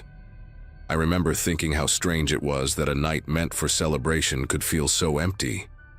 The road narrowed further until the car slowed near what looked like a closed bridge, barricades pushed to the side like they'd been moved before. The driver stopped without saying a word, engine still running, hazards off. I asked if there was a problem, trying to keep my voice steady, but he didn't answer or even turn around. That was the moment fear really set in, sharp and undeniable. I unlocked my door and stepped out, telling myself I just needed space and a better signal. The cold air hit my face, and the car rolled forward slightly, just enough to make me stumble back. By the time I looked up, the sedan was already pulling away, taillights disappearing into the dark. I stood there alone, staring at my phone as the app refreshed, and then suddenly showed nothing at all. That's where my memory starts to blur, right before everything went silent. The last clear thing I remember is walking toward the edge of the bridge, hoping to get a better signal or spot a nearby building. My phone screen kept dimming and brightening as notifications tried to come through, but nothing loaded properly. The wind off the water below was sharp and constant, carrying a damp smell that made my eyes sting. I tried calling emergency services, then a friend, then anyone, but every call failed immediately. That was when I noticed how quiet it was. No traffic, no voices, not even distant fireworks anymore. I told myself to stay calm, to retrace my steps, but when I turned around, the road behind me looked longer than it should have. The barricades near the bridge cast uneven shadows that shifted when clouds moved across the moon. I felt like I'd stepped into a space the city had forgotten to finish building. Time became difficult to measure after that. My phone battery drained faster than normal, even though I wasn't using it much anymore. I remember sitting on the cold ground near the barricade, pulling my coat tighter and listening to the water below. At some point, I heard footsteps on gravel and stood up too quickly, calling out without thinking. No one answered, and the sound never came back. My phone buzzed once more, showing that same Happy New Year notification again, as if it had just arrived. That didn't make sense, and staring at it made my head feel heavy and unfocused. I set the phone down beside me, thinking I'd pick it up again in a second. The next thing I remember is waking up with daylight in my eyes, and no idea how I'd gotten there. I was lying a short distance from where I'd been sitting, my coat damp and my head pounding. The bridge was still closed, still empty, but the daylight made it look less threatening and more neglected. My phone was gone. Panic hit hard as I searched the area, checking under barricades along the edge, even shouting for help. After a while, a maintenance worker arrived in a pickup truck and stared at me like I was a problem he didn't want to deal with. He asked if I was okay and said someone had found a phone nearby earlier that morning and turned it into the local station. When I got there hours later, they handed me my phone sealed in a bag. The screen still lit up with that same midnight notification, time-stamped exactly at 12 a.m., untouched by anything after. What unsettled me most came later, when I tried to report the ride. There was no record of it, no driver, no route, no payment, nothing. Support insisted I must be mistaken or confusing it with another trip. Even my location history showed a gap during those hours, like I'd simply vanished for part of the night. I stopped using shared rides after that, and I don't stay out late anymore, especially on nights when everyone else is distracted by celebration. Sometimes I still wake up thinking about that quiet road and how easily I accepted a ride just because I didn't want to be inconvenient. I don't know what would have happened if I'd stayed in the car. All I know is that something about that night never added up, and it never fully let me go. For a long time after that, I tried to explain it away with exhaustion, stress, maybe even alcohol, though I barely drank that night. Friends listened politely, but their eyes glazed over once I mentioned the missing ride history and the gap in my location data. A couple of them suggested I must have accepted a different car or walked part of the way and forgotten. I wanted to believe that too, but the physical details didn't line up. The smell of damp metal near the bridge, the way the wind cut through my clothes, the driver's silence. Those memories stayed sharp, not fuzzy like a blackout. Every time I unlocked my phone, I half expected that notification to disappear, but it stayed there until I eventually deleted it myself. Even then, the date stuck in my head like a bruise you keep pressing just to see if it still hurts. A few weeks later, curiosity got the better of me, and I went back during the day. I parked nearby and walked toward the bridge on foot, trying to convince myself it was just another neglected stretch of road. In daylight, it looked smaller than I remembered, almost disappointingly normal. There were fresh tire marks near the barricades, though, and footprints leading toward the edge that didn't look old. I stood there longer than I meant to, watching the water move slowly underneath, feeling that same hollow quiet settle in. No one questioned why the bridge was closed, and no one seemed surprised it stayed that way. It struck me how easy it was for a place like that to exist unnoticed, even inside a city full of people. I left without taking photos, afraid of what I might capture if I tried. What finally pushed me to do something practical was realizing how close I'd come to being another unresolved story. I filed a report, not expecting much, just wanting my account on record somewhere official. The officer was polite but distant, typing as I talked, pausing only when I mentioned the ride disappearing from the system. He told me cases like that were hard to pursue without data, without a driver ID, without anything concrete. Still, he advised me to trust my instincts going forward and avoid shared rides late at night. It wasn't comforting advice, but it was the only thing he could offer. Walking out of that station, I felt both relieved and deeply unsettled, like I'd just acknowledged something no one else could really help me with. Now, whenever New Year's Eve comes around, I stay home. I watch the countdown on TV, muted, and keep my phone face down on the table. The idea of celebration layered over vulnerability doesn't sit right with me anymore. Sometimes I think about that car, how ordinary it looked, how easy it was to step inside without asking more questions. Nothing dramatic happened in the end, no chase, no confrontation, and somehow that makes it worse. Whatever that night was, it ended without explanation, without closure, like it simply decided to let me go. I don't understand it, and maybe I never will, but I know one thing for sure. I won't ever ignore that quiet warning feeling again, no matter how inconvenient it might be.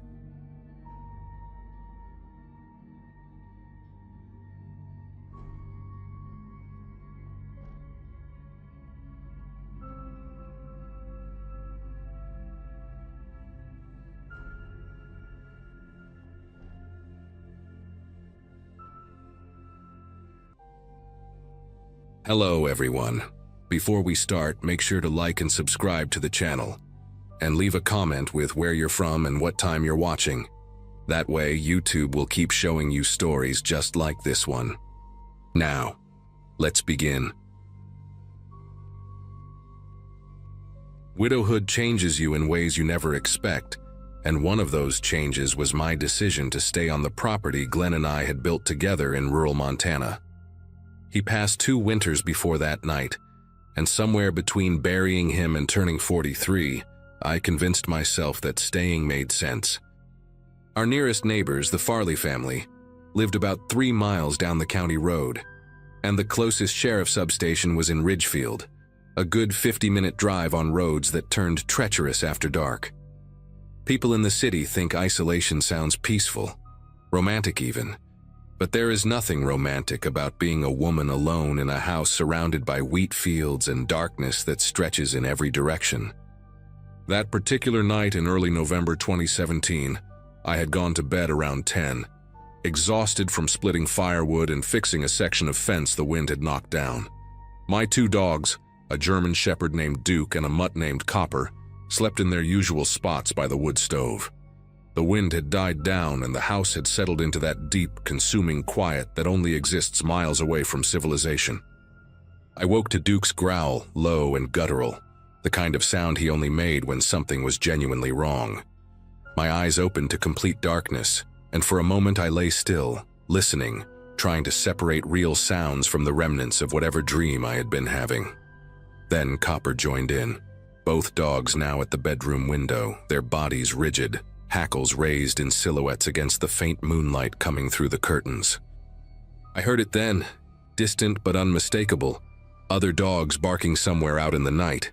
The Farleys had hounds, and they never barked like that unless something had them spooked. I pushed myself up on one elbow, reaching for the lamp on my nightstand, when I saw it, a sweep of headlights moving slowly across my eastern field. Not on the road, but actually in the field, cutting through the harvested wheat stubble. My heart began pounding as I watched the lights move with purpose, methodical, like whoever was driving knew exactly where they were going. Nobody had any business being on my property at. I checked the clock, 2:47 in the morning. I did not turn on the lamp. Some instinct, ancient and primal, told me to stay in the dark. Instead, I slid out of bed and crouched below the window, peering over the sill just enough to watch. The headlights had stopped moving now, parked at the edge of my property near the old grain silo Glenn had never gotten around to tearing down. Then they went dark. For a long moment, nothing happened, just the dogs growling and the distant sound of the Farley hounds still going wild. Then I saw a second set of headlights appear, coming from the opposite direction, from the west where the old logging road cut through the tree line. These lights also moved slowly, deliberately, and they also stopped at the perimeter of my property before going dark. My mouth went dry. I reached for my phone on the nightstand, my fingers finding it in the darkness, and I pressed the power button. The screen lit up and I immediately dimmed it, shielding the glow with my body. No signal. There was never good signal out here, but sometimes I could get 1 bar near the kitchen window. I moved through the house without turning on any lights. Duke and Copper following close behind me, their nails clicking softly on the hardwood floors. When I reached the kitchen, I pressed myself against the wall beside the window that faced the front yard and the long gravel driveway that connected my property to the county road. What I saw made my legs go weak. A third vehicle was parked at the end of my driveway, its headlights also off, just a dark shape against the slightly lighter darkness of the sky. They had surrounded the house. 3 vehicles, positioned at 3 different points, and all of them had known exactly where to stop, exactly how to approach without being seen from the road. I checked my phone again, holding it up near the window, watching desperately for even one bar to appear. Nothing. I thought about the landline in the living room, the old rotary phone Glenn had insisted on keeping because cell service was so unreliable. I started moving toward it, staying low, when I heard something that stopped me cold. The distinct sound of a radio crackling somewhere outside, followed by a man's voice too quiet to make out the words, but close enough to hear the tone. I crawled to the living room, my knees scraping against the rug Glenn's mother had given us as a wedding gift. The rotary phone sat on the small table by the couch, and I lifted the receiver as quietly as I could, pressing it to my ear. Dead silence. No dial tone, nothing. They had cut the line. These were not drunk teenagers or lost hunters. These were people who had planned this, who knew that cutting the phone line would leave me stranded, who understood that by the time anyone realized something was wrong, it would be far too late. I set the receiver down and pressed my back against the couch, trying to think. Glenn's shotgun was in the bedroom closet, a 12-gauge Remington he had taught me to use for coyotes that sometimes went after the chickens. I had not fired it since he died, but I knew it was loaded, knew there was a box of shells on the top shelf beside it. I needed to get back to the bedroom without being seen through any of the windows. Duke suddenly let out a sharp bark, and I grabbed his collar, pulling him close, whispering for him to be quiet. Through the living room window, I saw a beam of light sweep across the front porch. A flashlight. Someone was on my porch, right outside the front door, maybe 15 feet from where I was crouched in the darkness. I heard footsteps on the wooden boards, slow and deliberate, and then the light paused at the window. I pressed myself flat against the floor, my cheek against the cold hardwood, holding both dogs by their collars as they trembled and growled. The beam moved across the room above me, illuminating the couch, the bookshelf, the fireplace mantel with our wedding photo still displayed. Then the light clicked off, and I heard the footsteps retreat, followed by that radio crackle again. A different voice this time, deeper, responded with something I could not understand. They were communicating positions, coordinating movements, and they were doing it with the kind of calm efficiency that terrified me more than anything else. I waited until the footsteps faded before I started crawling toward the hallway that led back to the bedroom. Every creak of the floorboard sounded impossibly loud, and I kept expecting a window to shatter or a door to burst open at any moment. When I finally reached the bedroom, I eased the closet door open and felt around in the darkness until my fingers closed around the cold steel of the shotgun barrel. I pulled it out, checked that it was loaded by touch alone, and grabbed the box of shells from the top shelf. My hands were unsteady as I shoved extra shells into the pockets of my pajama pants. I had no plan beyond this, no idea what I was supposed to do against multiple armed men who clearly knew what they were doing. I thought about hiding, about crawling into the space beneath the bed or locking myself in the bathroom, but I knew that would only delay whatever was coming. These people had not gone through all this trouble just to leave empty-handed. They wanted something, and the only thing of value in this house was me.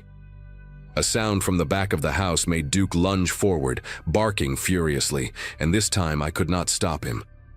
He bolted down the hallway toward the kitchen, Copper right behind him, and I heard the back door rattle violently in its frame. Someone was trying to force it open. I ran after the dogs, the shotgun raised, my bare feet slapping against the floor.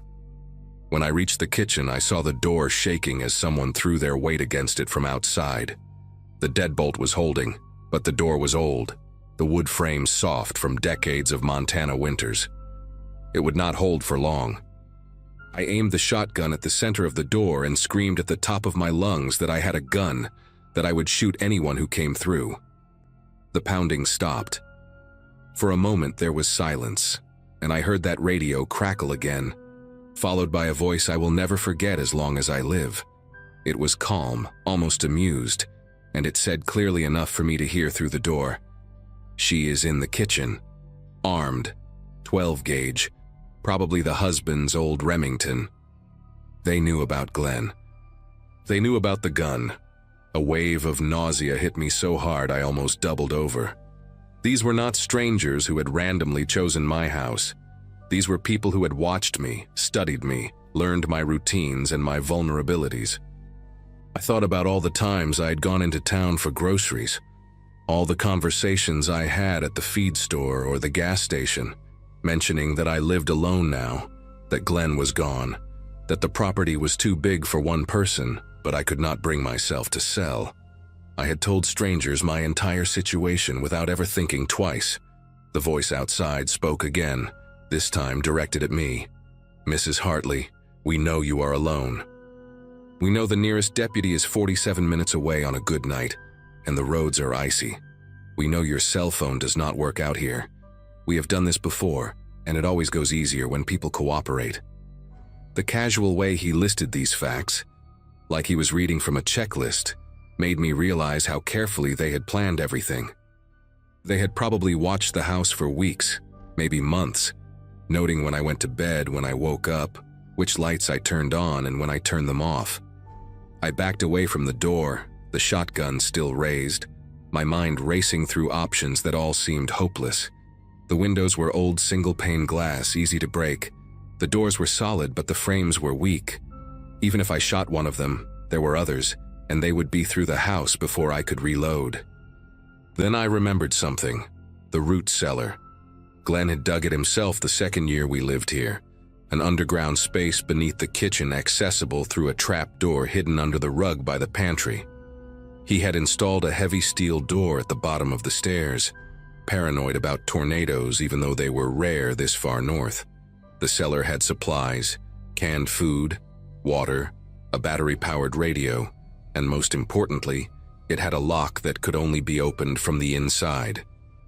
If I could get down there with the dogs, I could wait them out. Eventually, someone would notice I was missing. Eventually, help would come. It was not a good plan, but it was the only plan I had, and I was running out of time. I moved quickly, pulling back the rug with one hand while keeping the shotgun ready with the other. The trapdoor was right where it had always been, the iron ring handle cold against my palm. I yanked it open and whistled for the dogs, and Duke understood immediately, bounding down the wooden stairs into the darkness below. Copper hesitated, confused, and I had to grab him by the collar and practically shove him through the opening. I was halfway down the stairs myself when I heard glass shatter somewhere in the house, followed by heavy footsteps and voices calling out to each other. They were inside. I pulled the trapdoor shut above me, fumbling in the darkness for the steel door at the bottom of the stairs. My fingers found the handle, and I pulled it closed just as I heard footsteps in the kitchen directly above me. The lock was a heavy deadbolt, the kind you would find on a commercial door, and it slid into place with a solid thunk that echoed in the small concrete room. I pressed my back against the cold wall, both dogs huddled against my legs, and I listened to the sounds of my home being torn apart above me, cabinets slamming, furniture being overturned, and then footsteps directly over the trapdoor, followed by the sound of someone pulling at the handle. A voice, the same calm voice from before, called down through the floor. "Mrs. Hartley, that is a very old door. We have tools, we have time. The choice is yours." I did not answer. I sat in the darkness with my shotgun aimed at the steel door. My dogs pressed against me, and I waited. I heard drilling, prying, the sound of metal scraping against metal. It went on for what felt like hours, but was probably only 40 minutes. Then, suddenly, it stopped. I heard voices arguing, urgent now, the calm tone gone. A vehicle engine started somewhere outside, then another. Through the concrete walls, I heard tires on gravel moving fast, moving away. I did not move from that cellar until sunlight began to creep through the small ventilation grate near the ceiling. When I finally climbed out, my house was destroyed. Every drawer emptied, every closet ransacked, furniture overturned and broken. But I was alive. The sheriff found me sitting on my front porch with the shotgun across my lap, and I told him everything. He listened with the expression I could not read, then told me there had been 3 other home invasions in the county over the past 2 years, all isolated properties, all women living alone. 2 of those women were never seen again. They never caught the men who did it. I sold the property 6 weeks later and moved to Bozeman, where I can see my neighbors' houses from my kitchen window. I still do not sleep through the night. I still wake up at 2:47 in the morning, listening for dogs barking in the distance, waiting for headlights to sweep across a field that no longer exists outside my window.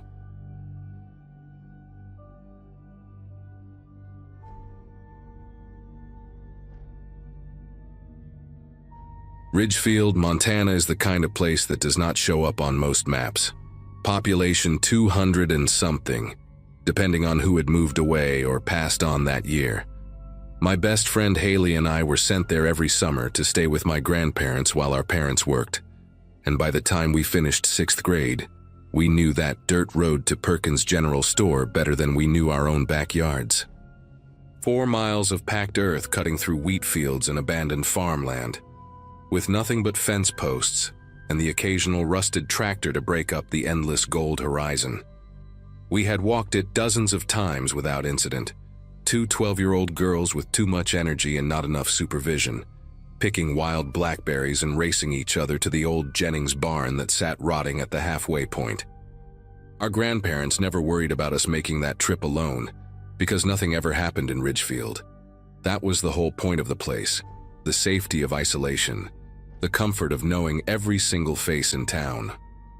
On that Thursday morning in early June, Grandma pressed a $20 bill into my palm and handed me her grocery list, and Haley and I set off like we had 100 times before.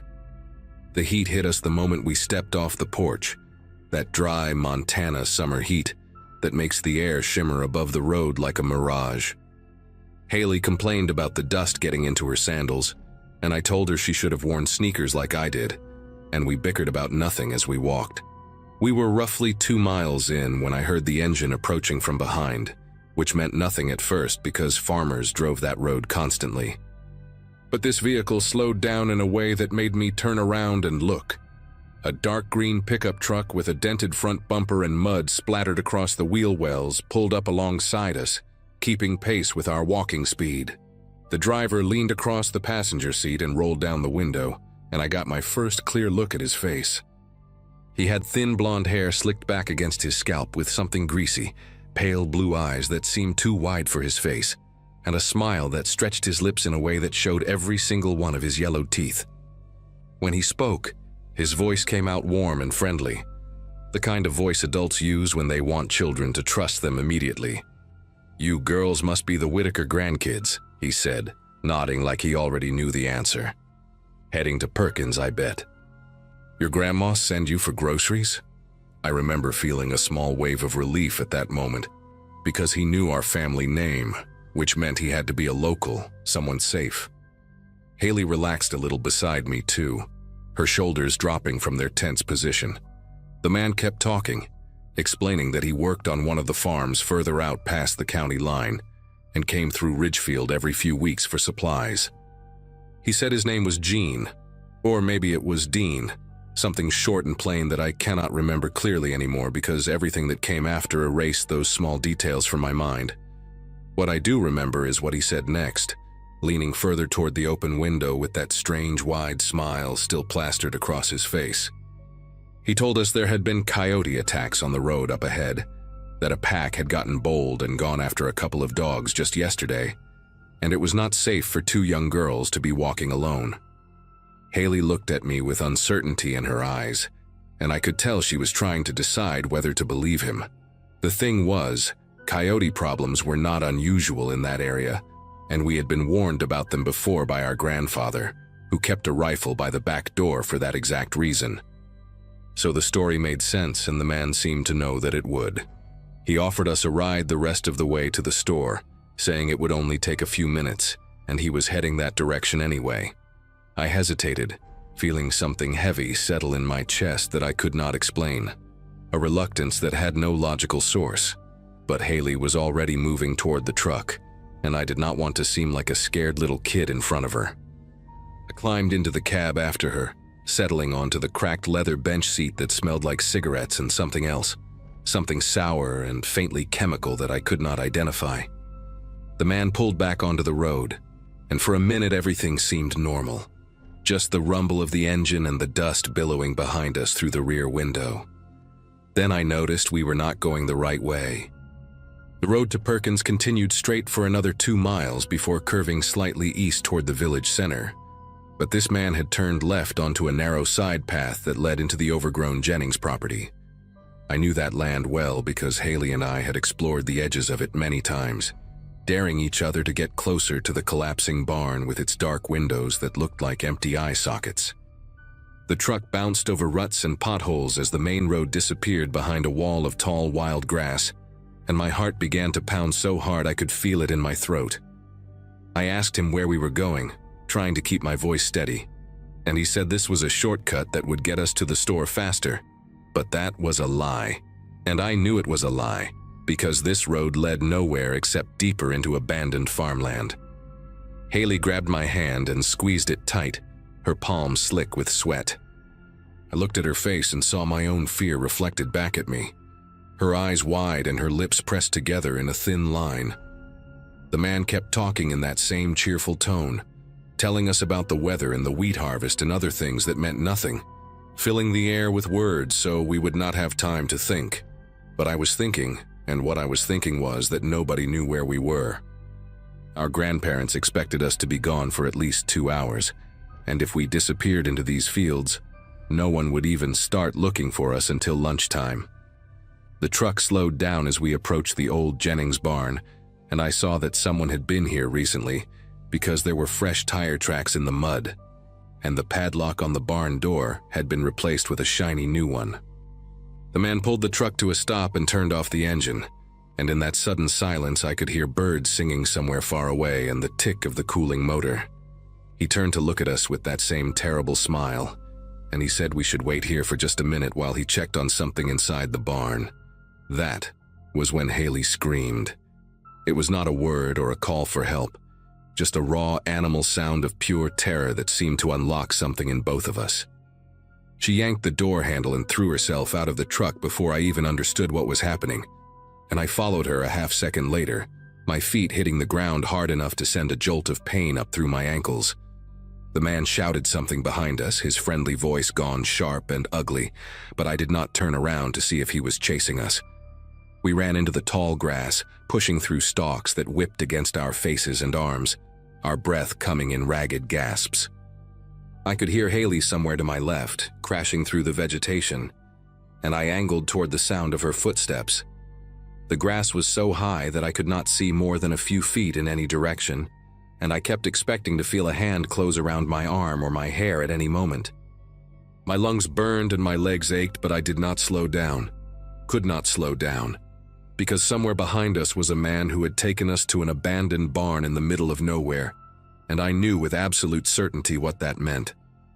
We ran until the grass thinned out and gave way to a plowed field, the dirt soft and uneven beneath our feet. I stumbled twice and caught myself with my hands, scraping my palms raw against rocks and dry clods of earth. Haley was crying now, loud hiccuping sobs that she could not control, and I grabbed her wrist and pulled her along because we could not stop yet. In the distance, I could see a farmhouse with a red roof and a weather vane shaped like a rooster, and I pointed toward it and told Haley to keep going. My whole body was shaking, not just my hands but my legs and my jaw and something deep inside my chest that would not stop trembling no matter how hard I tried to control it. We crossed what felt like miles of open field, exposed and vulnerable under that bright blue sky, before we finally reached the farmhouse and I started pounding on the door with both fists. A woman in her 60s opened it, flour on her apron and confusion on her face, and I tried to explain what had happened, but the words came out jumbled and desperate, and I could see that she did not understand. Her name was Loretta Grimes, and she sat us down at her kitchen table and gave us glasses of water while she called our grandparents.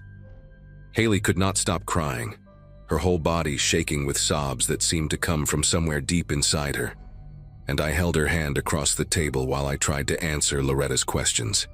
I told her about the man in the green truck, about the lie he told us about coyotes, about the turn onto the side road and the barn with the new padlock. Loretta's face went pale as I spoke, and she picked up the phone again to call the sheriff's office in the next town over. My grandfather arrived 20 minutes later, his face a mask of fear and fury that I had never seen before, and he wrapped both of us in his arms so tight I could barely breathe. The sheriff's deputy showed up an hour after that, a young man with a notepad who wrote down everything I said and nodded seriously but did not seem particularly alarmed. He told us the description matched several trucks in the county and that without a license plate number, there was not much they could do. My grandmother kept saying we should never have been walking alone, that it was her fault for sending us, and the guilt in her voice made me feel worse than anything else that had happened that day. The following weeks were strange and uncomfortable in ways I did not expect. Word spread through Ridgefield quickly, as it does in small towns, but the reaction was not what I thought it would be.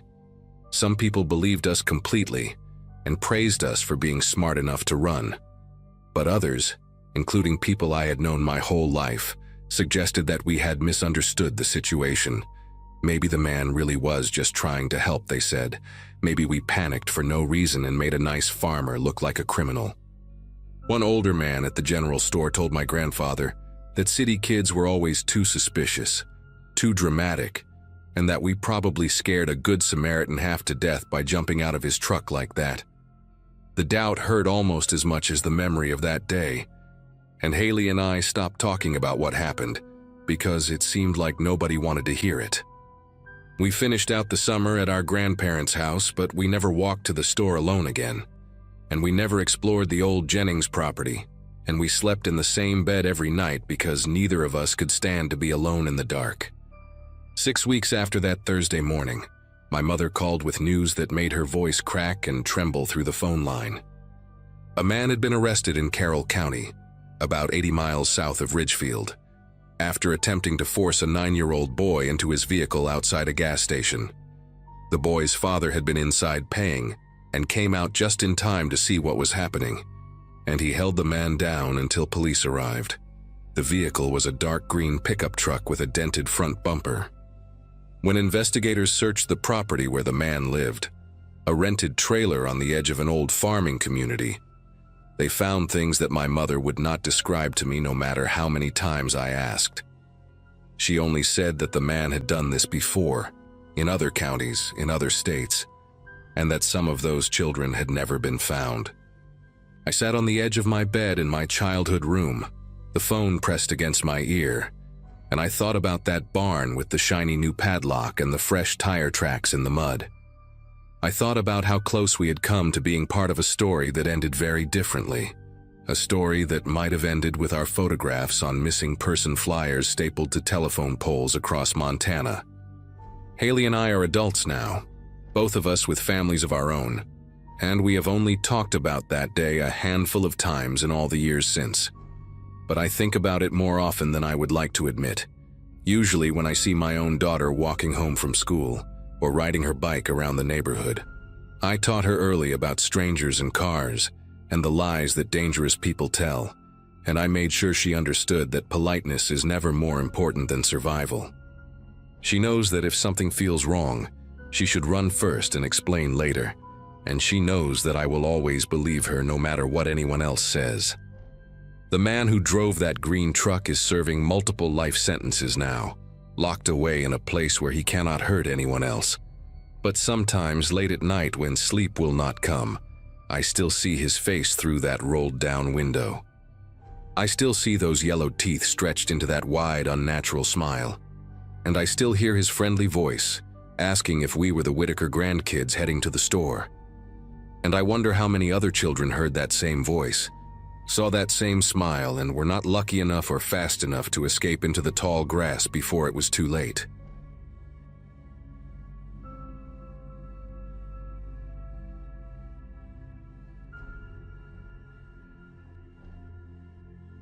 My cousin got me the job at the grain facility out near Harlow County, about 40 minutes from the nearest town with a stoplight.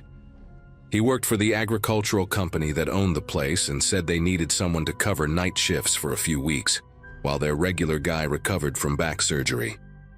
Simple work, he promised. Walk the perimeter twice a night, log any delivery trucks that came through, check the temperature gauges on the storage bays, and make sure nobody was messing around on the property. The pay was decent for what amounted to sitting in a small office trailer and reading most of the night. I had just finished my teaching certification and was waiting for the school district to finalize my contract for the fall semester, so the timing worked out. My girlfriend thought I was crazy for taking a job in the middle of nowhere, but we needed the money, and 6 weeks of overnight shifts seemed like easy cash. The facility itself sat on about 15 acres of flat land surrounded by cornfields on 3 sides and a county road on the 4th. There were 6 massive grain silos, a long metal warehouse for equipment storage, and 3 smaller storage bays used for overflow during harvest season. The office trailer where I spent most of my time was positioned near the front gate, close enough to the road that I could see headlights coming from a mile away. My first 3 shifts were exactly what my cousin described. Boring in the best way possible. I did my rounds at midnight and again at 4 in the morning, wrote down a whole lot of nothing in the logbook, and spent the rest of my time grading practice tests I had created for the class I would be teaching in September.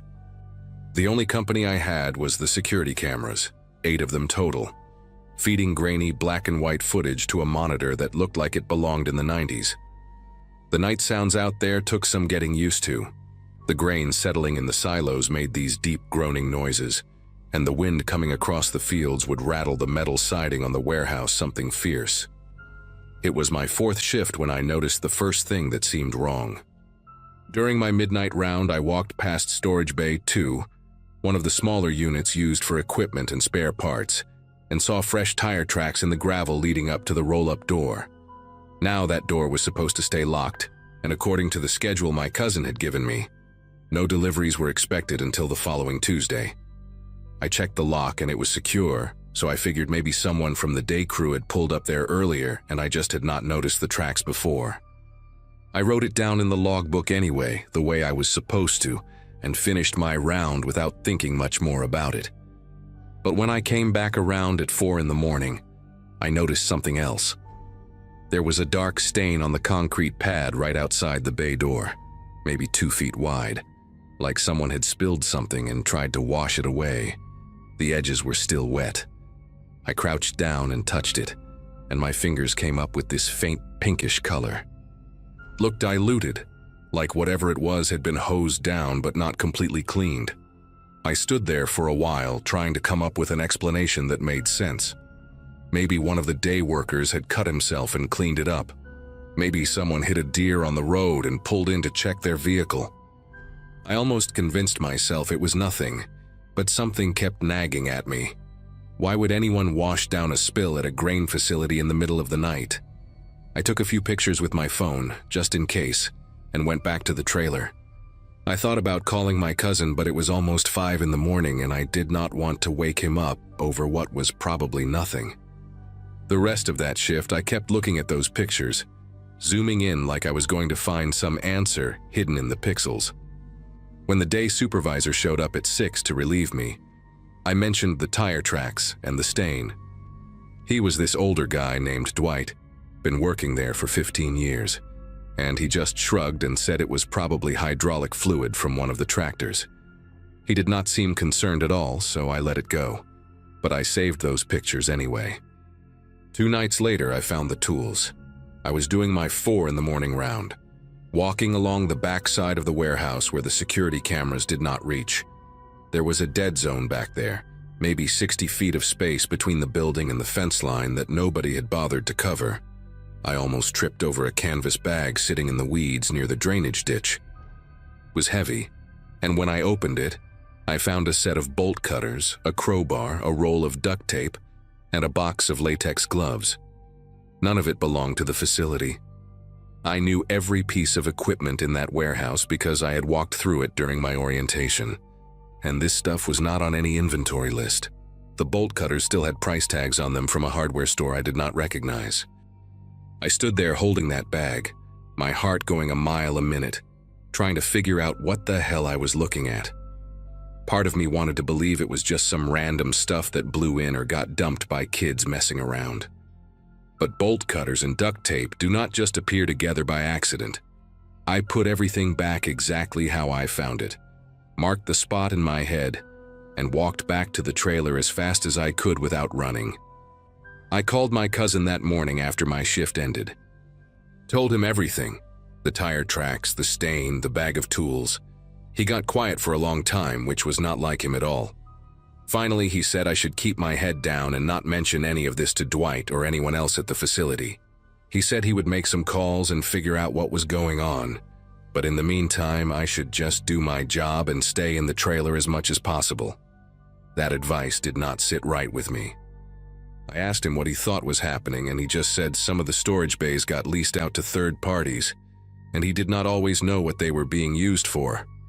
The way he said it made me feel like he knew more than he was telling me. I barely slept that day. I lay in bed at my apartment staring at the ceiling, running through every possible scenario.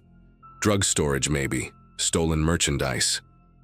I even thought about human trafficking, but that seemed too extreme, too much like something from a documentary. By the time I drove back out to the facility that evening for my next shift, I had almost talked myself into quitting. But I needed that money, and I kept telling myself I was probably overreacting to a bunch of coincidences. That night changed everything. I got to the facility around 9, same as always, and Dwight handed off the keys without much conversation. He seemed tired, distracted, and he left quicker than usual. I settled into the trailer, made some coffee, and started going through my lesson plans. Around 11, I noticed headlights on the security monitor, a truck coming down the access road from the back of the property, not from the main county road where deliveries usually came. That road was supposed to be gated and locked, only used during harvest season when they needed extra access for the big equipment. I watched the truck pull around behind Storage Bay 2, the same bay where I had found the tire tracks. It sat there for about 10 minutes with its lights off, and then it left the same way it came. No one got out that I could see. No one approached the trailer or checked in with me. According to every protocol I had been given, any vehicle on the property at night was supposed to log in with the night watchman. That was literally my entire job. I wrote down the time and a description of the truck, white full-size pickup, no visible plates from the camera angle, and I sat there wondering if I should go check the bay or just pretend I had not seen anything. I waited about an hour before I worked up the nerve to walk out there. The night was warm and still, no wind for once, and the silence felt heavier than usual. I took my flashlight and walked the long way around, staying close to the silos where I could duck out of sight if I needed to. When I got to Storage Bay 2, I noticed the padlock was different. The old one had been brass, weathered and scratched up from years of use. This one was silver, brand new, with a black rubber coating around the shackle. Someone had changed the lock. I put my ear against the roll-up door. I know that sounds stupid, like something from a movie, but I did not know what else to do. And I heard nothing at first, just the metal ticking as it cooled down from the day's heat. Then I heard something that made my whole body go rigid. Voices, muffled, impossible to make out the words, but definitely human voices coming from inside the bay. And then a sound that I will never forget as long as I live. A short, sharp cry, cut off almost immediately like someone had been hurt, and then silenced. I backed away from that door so fast I almost fell over my own feet. My mind was racing, trying to process what I had just heard, trying to convince myself it was something else. An animal, a radio, anything but what it sounded like. I made it back to the trailer in what felt like seconds, locked the door behind me, and sat there staring at the security monitors with my phone in my hand. I should have called the police right then. I know that now. But I kept thinking about what my cousin had said, about keeping my head down, about how some of the bays were leased to third parties. What if I was wrong? What if I called the cops and it turned out to be nothing? And I lost my job and my cousin lost his job, and I looked like a paranoid idiot. I sat there for 20 minutes, maybe longer, arguing with myself. And then I saw a movement on the monitor. Someone was walking toward the trailer. A man, tall, wearing dark clothes, coming from the direction of Storage Bay 2. He was not rushing, not trying to hide. He walked like someone who belonged there, like someone who had every right to be on that property in the middle of the night. I watched him get closer and closer until he walked right out of the camera's frame, and then I heard footsteps on the gravel outside the trailer door. He knocked 3 times, slow and deliberate. I did not answer. I did not move. I barely breathed. Through the small window next to the door, I could see the outline of his shape, just standing there, waiting. Then he spoke, and his voice was calm, almost friendly. He said he knew I was in there and that we needed to have a conversation about what I had seen over the past few nights. He said it in a way that made it clear he already knew everything. The pictures I took, the bag of tools I found, the fact that I had been asking questions. He said I seemed like a smart guy, and smart guys understood when it was better to look the other way. He said some people made good money just by not seeing things, and that could be me if I wanted it to be. He never raised his voice, never made an explicit threat. He did not have to. The implication was clear enough. I sat there in the dark, my phone still in my hand, and I did not say a single word. After what felt like forever, he knocked once more, just once, and then the footsteps moved away. I watched on the monitor as he walked back toward the storage bay, got into a dark SUV I had not noticed before, and drove off using that back access road. I did not finish that shift. The second his taillights disappeared from the camera, I grabbed my keys and walked straight to my car. I did not clock out, did not leave a note, did not call anyone. I just drove. My hands were gripping the steering wheel so hard my knuckles ached, and I kept checking the rearview mirror the entire 40 minutes back to town. I called my cousin the next morning and told him I was done, that I was not going back to that facility ever again. He did not argue. He did not ask questions, he just said he understood, and that he would take care of it with the company.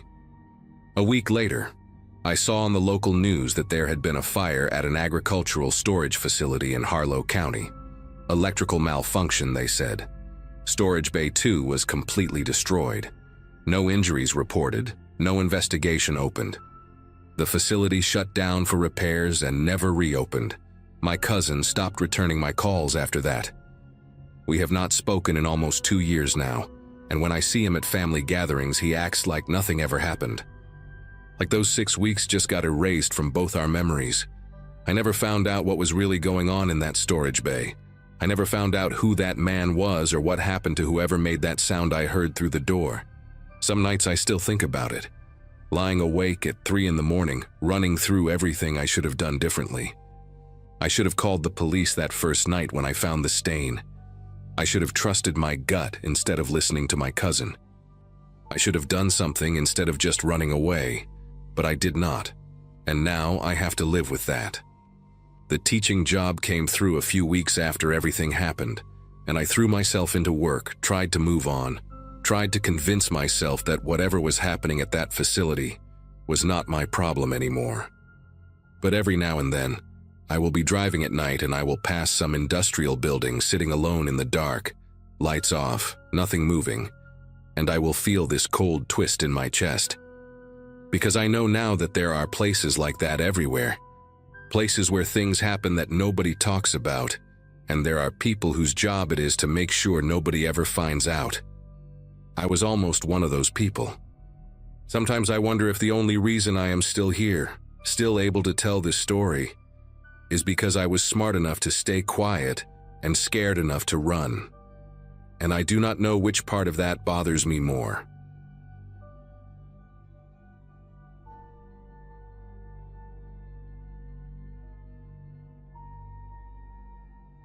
Rural Kansas has a way of making you feel both free and completely exposed at the same time. When my dad passed in 2017, he left me 47 acres of farmland that had been in our family since my great-grandfather bought it dirt cheap during the Depression. My wife Sheila and I had been renting a cramped apartment in Denver for 6 years by then, and with our twin daughters about to start kindergarten, the timing felt right. We moved in that September, right around my high school reunion, which made me realize how much time had slipped by since I left that small town as a kid dreaming of city life. The property sat at the end of a long dirt road, almost a mile from the county route, surrounded by nothing but wheat fields and a few scattered oak trees that had been there longer than anyone could remember. The previous tenant, a guy named Jerry Mullins who helped my dad maintain the place after his stroke, had moved out 3 months before we arrived. The house needed work, but it was ours, and for the first time in my adult life, I felt like I could breathe. The trouble started in late October, maybe 6 weeks after we settled in. We had been dealing with the usual rural annoyances: hunters cutting across the back acres without permission, teenagers using the empty barn for weekend parties, that kind of thing. Sheila found beer cans and cigarette butts near the old grain silo one morning, and that was the final straw for her. She wanted a gate, something solid with a good lock, to keep people from just driving onto our land whenever they felt like it. I agreed, mostly to ease her mind, and spent a whole Saturday installing a heavy steel gate at the entrance where our dirt road met the county route. I bought a thick padlock from the hardware store in town, one of those hardened steel ones that cost almost $40. We each kept a key, and I hid a spare inside the hollow fence post nearby, just in case. That first night with the gate locked, I remember Sheila squeezing my hand at dinner and saying she finally felt safe out here. I believed her when she said it, and I believed it myself.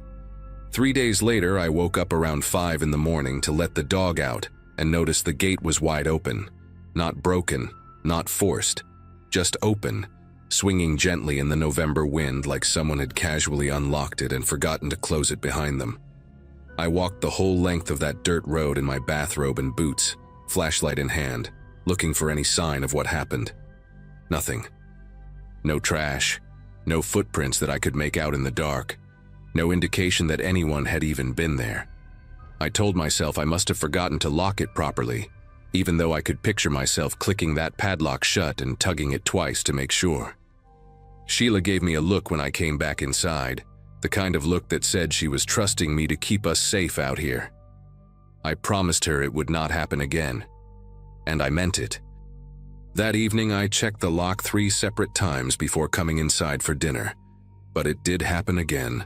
The following Monday morning, Sheila was the one who found it, gate wide open, padlock hanging loose on the chain like it had been gently placed there by someone with all the time in the world. This time I noticed something that made my chest tighten: fresh tire tracks in the dirt, deep grooves from a heavy vehicle that had driven right up our road sometime during the night.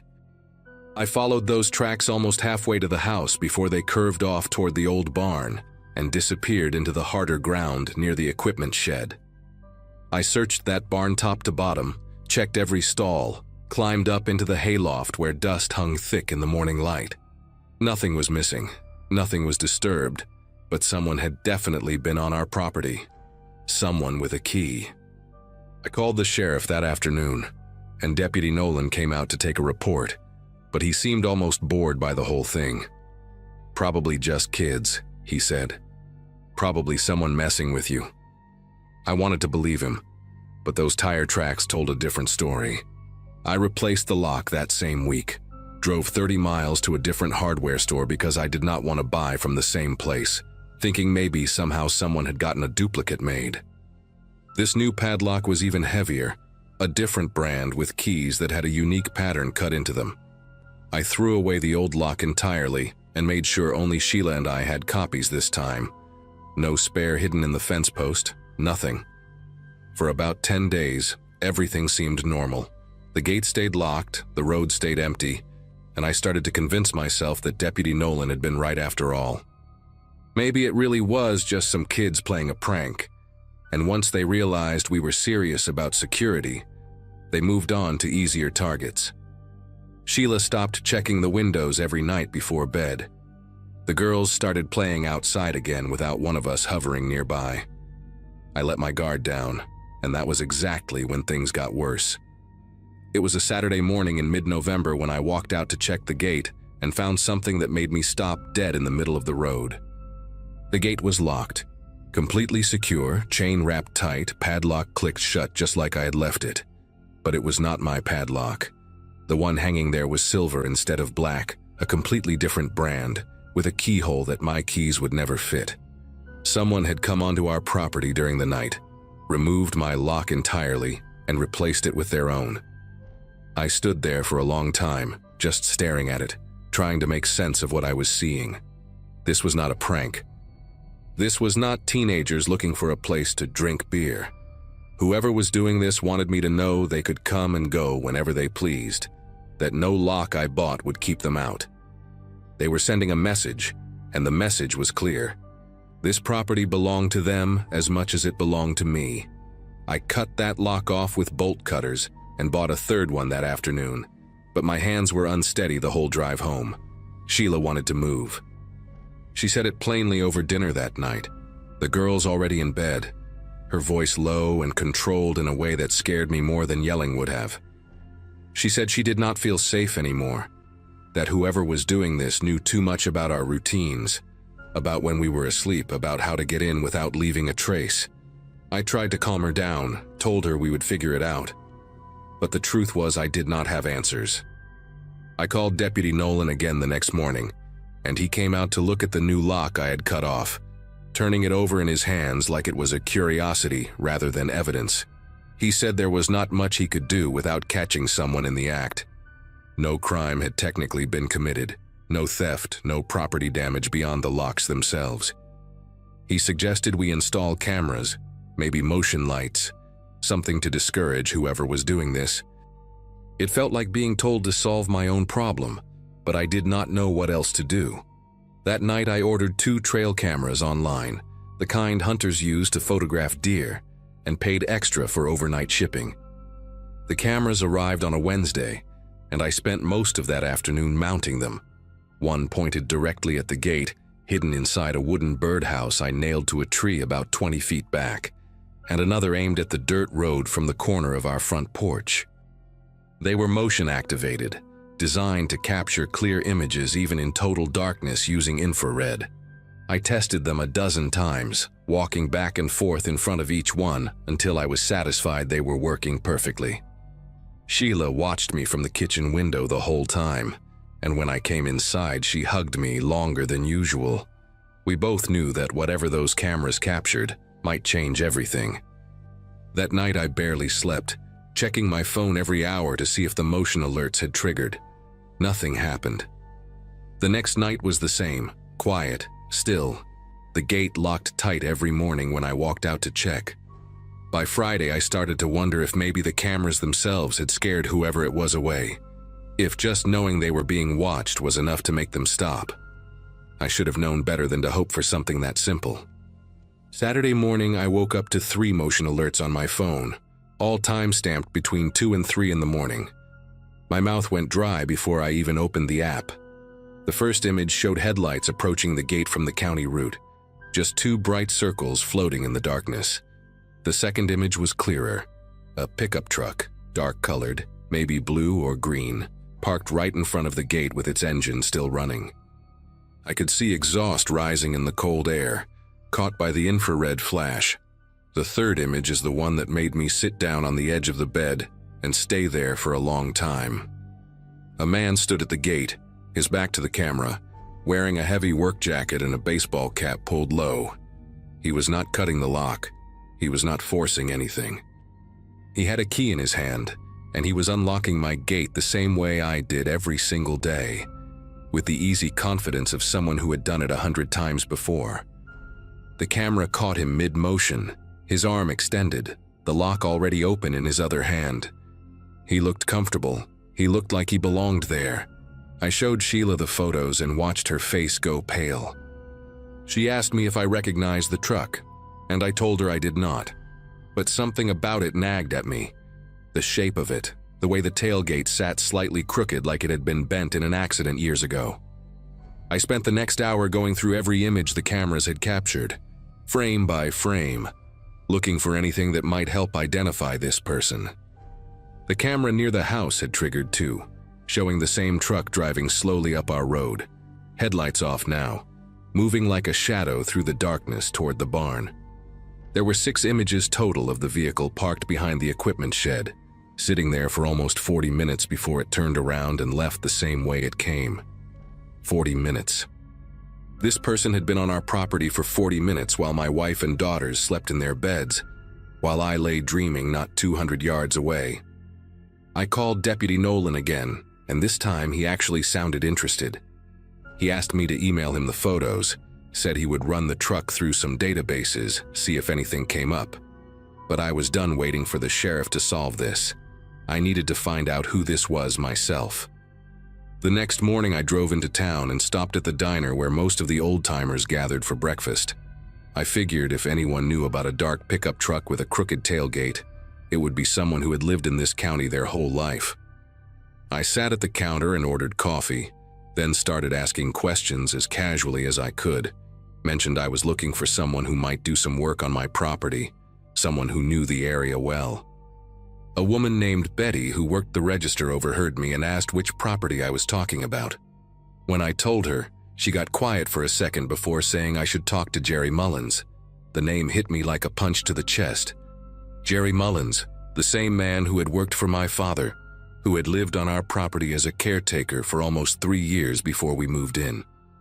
Betty said Jerry had a dark green Ford pickup, older model, with a dented tailgate from when he backed into a fence post years ago. She said he still lived about 15 miles north, in a trailer near the creek, and that he had been having money troubles ever since my father let him go.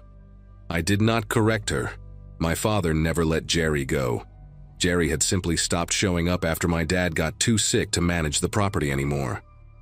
I thanked Betty, left a $10 bill on the counter, and drove straight to the address she gave me.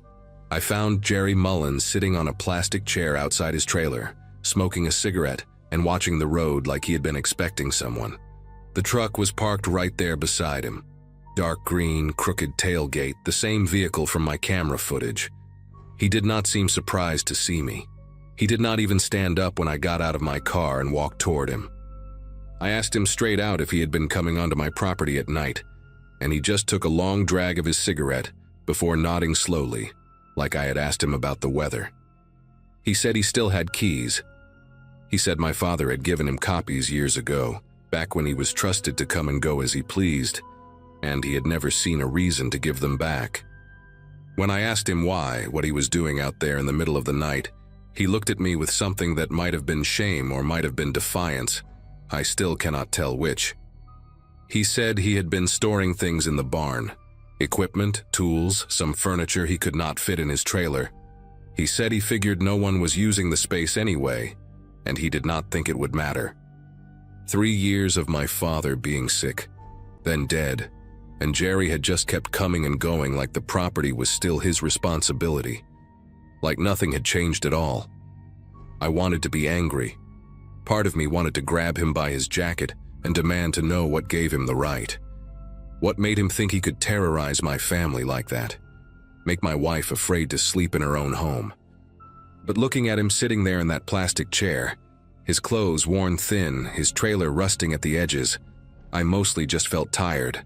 I told him to give me the keys, all of them, every copy he had ever made. He went inside without a word and came back with a small metal ring holding 4 different keys, each one labeled with faded tape that had my father's handwriting on it. Front gate, barn door, equipment shed, back entrance. He handed them over and I stood there holding them, feeling the weight of all those years my father had trusted this man. I asked Jerry if he understood that he could not come back, that this was over now. He nodded and stubbed out his cigarette on the arm of his chair. He said he was sorry, that he never meant to scare anyone, that he always came late at night specifically so he would not bother us. Like that made it better. Like the intent behind the fear somehow erased the fear itself. I drove home and told Sheila everything. We searched the barn together that afternoon and found exactly what Jerry had described. Boxes of old tools, a broken generator, some water-damaged furniture stacked in the corner of the hayloft. Nothing sinister, nothing dangerous, just the sad remnants of a man who could not let go of a place that was no longer his. I changed every lock on the property that weekend, installed new deadbolts, and added 2 more cameras just to be safe. Deputy Nolan closed the case without filing charges after I told him I did not want to press the issue. Jerry was pathetic more than criminal, and dragging him through the courts would not undo the weeks of fear we had already lived through. Sheila still checks the gate every morning before I wake up. Sometimes I catch her standing at the window late at night, watching the road, waiting for headlights that I pray will never come again. We talk about selling the place sometimes, starting over somewhere else, but this land belonged to my family for almost a century, and I'm not ready to let one troubled man take that from us. The locks are changed, the cameras are watching, and Jerry Mullins has not come back. But I still keep those 4 keys he gave me, tucked in a drawer beside my bed, where I can look at them whenever I need to remind myself that the thing I feared most was not a monster or a ghost. It was just a man with a key and nowhere else to go.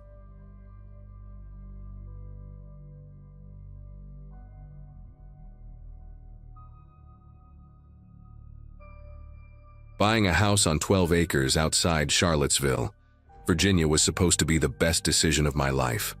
I had spent my 20s bouncing between cramped apartments in Richmond, sharing walls with people who screamed at each other at all hours, and when my grandmother passed and left me enough for a down payment, I did not hesitate. The farmhouse was old, built in the 1940s according to the county records, with a sagging porch, outdated kitchen cabinets, and a well pump that groaned every morning like it was in pain. But it sat at the end of a long gravel driveway, surrounded by woods on 3 sides, and for the first time in my adult life, I could not hear a single neighbor. I worked from home as a medical transcriptionist, typing up doctor notes in my pajamas, so the isolation suited me perfectly.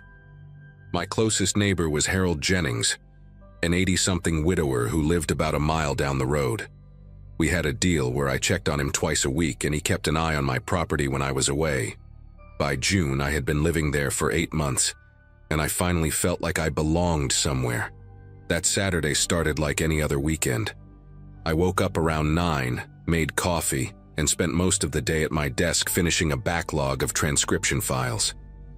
For dinner, I made spaghetti and watched a couple episodes of a true crime show on Netflix. Ironic, considering what happened later. Around 11, I took my dog Pepper outside for her last bathroom break of the night. She was a 6-year-old shelter mutt, brown and white patches with one floppy ear that never quite stood upright. The air outside was thick and humid, typical for early June in Virginia, the kind of warmth that clings to your skin. I stood on the porch watching Pepper sniff around the yard, looking up at the stars scattered across the sky, in a way you never see in the city. Everything was quiet except for the crickets and the occasional hoot of an owl somewhere in the woods. Pepper finished her business, trotted back inside, and I locked the front door behind us. Checked the back door out of habit. Went to bed around midnight feeling completely safe. I do not know how long I had been asleep when Pepper started growling. It was not her normal growl, the one she did when she saw a squirrel through the window or heard a car drive by on the main road. This was low and sustained, coming from deep in her chest, and she was standing at my bedroom door facing the hallway.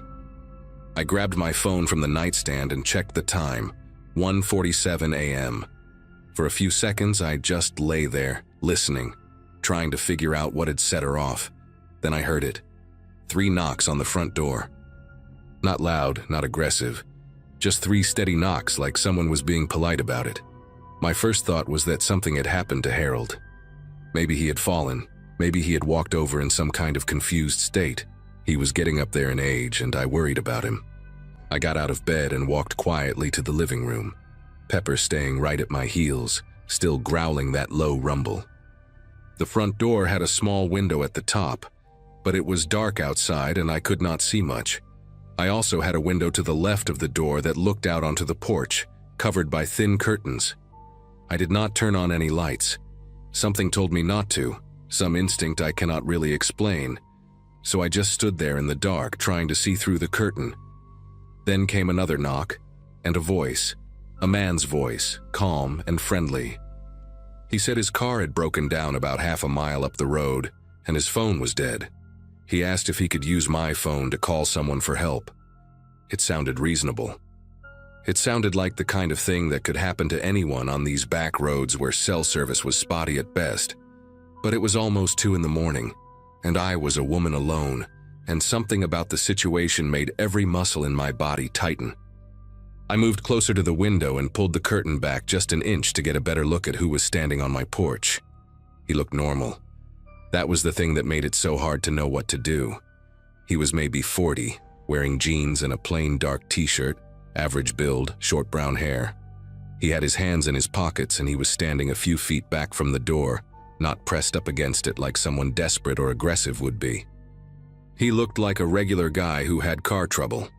I almost convinced myself I was being paranoid, that I was letting all those crime documentaries get to my head. But Pepper was still growling, her hackles raised all the way down her spine, and that dog had never been wrong about people. I had seen her wag her tail at complete strangers, and I had seen her bark at men who later turned out to be bad news. She had instincts I had learned to trust. So instead of opening the door, I spoke through it. I told him I could call someone for him, asked what number he needed.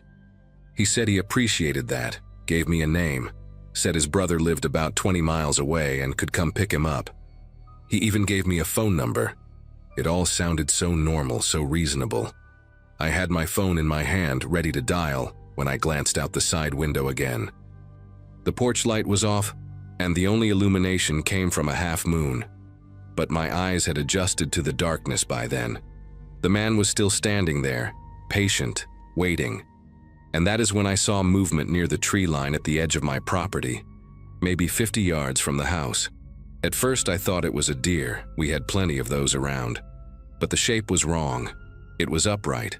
It was a person, moving slowly along the edge of the woods, heading toward the back of my house. My heart started pounding so hard I could feel it in my throat. I looked back at the man on the porch, and he was still standing there with that same calm expression, like he had all the time in the world.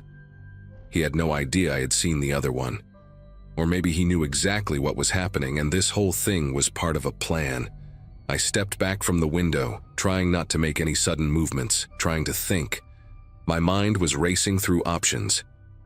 I could call 911, but the nearest sheriff's station was at least 25 minutes away, and I had no idea how much time I had. I could call Harold, but what was an 80-year-old man going to do? I thought about the back door, wondered if it was really locked, wondered if that second person was already testing it.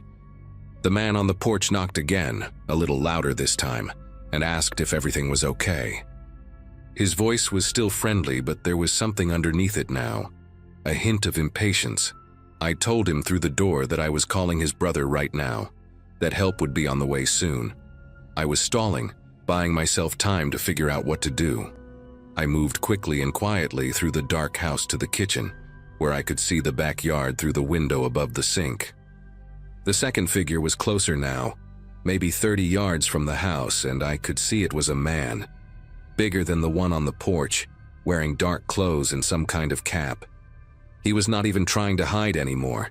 He was just walking toward my back door like he belonged there. I grabbed the biggest knife from the block on the counter.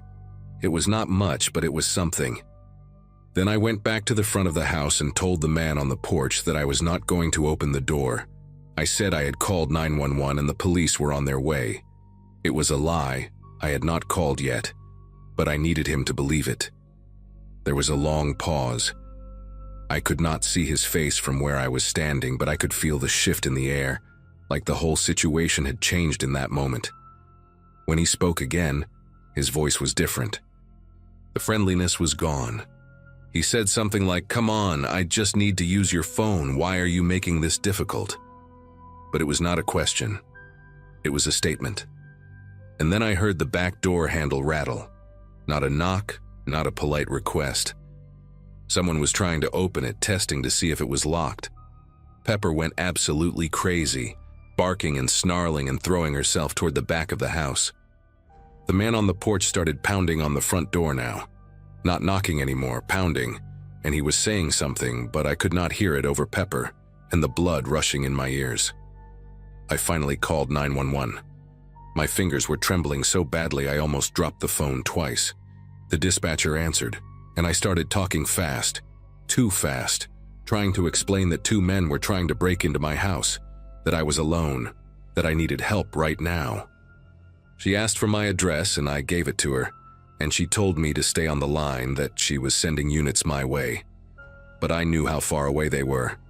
I knew I was on my own for at least 20 minutes, probably more. The pounding on the front door stopped suddenly, and that silence was almost worse than the noise. I stood in the hallway between the front and back of the house, knife in one hand, phone in the other. Pepper pressed against my leg, still growling. I could hear footsteps on the porch, then nothing. Then I heard glass break somewhere at the back of the house. Not the door, one of the windows. The one in the small laundry room that I always meant to put a better lock on but never did. Pepper bolted toward the sound, barking so loud it hurt my ears, and I heard a man curse, and then more glass breaking as he tried to clear the frame. I ran to the laundry room doorway and saw a dark shape halfway through the window, one leg already inside. I did not think. I just reacted. I screamed at him, something I do not even remember, and I swung that knife at his arm. I felt it connect, felt resistance, and he yelled and pulled back out the window so fast he cut himself more on the broken glass. There was blood on my kitchen knife and blood on the window frame, and I was shaking so hard I thought I might collapse. The dispatcher was still on the line asking what was happening, and I was trying to tell her, but the words were not coming out right. I backed away from the window, expecting him to come through again or expecting the other one to try the front, but for a moment, everything went quiet. Pepper was still barking, but it was different now, more frantic, like she was trying to track movements she could hear, but I could not.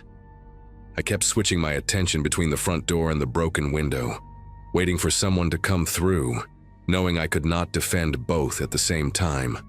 Then I heard a car engine start. It was faint at first, somewhere down my gravel driveway, and then it got louder and I heard tires spinning on loose rock.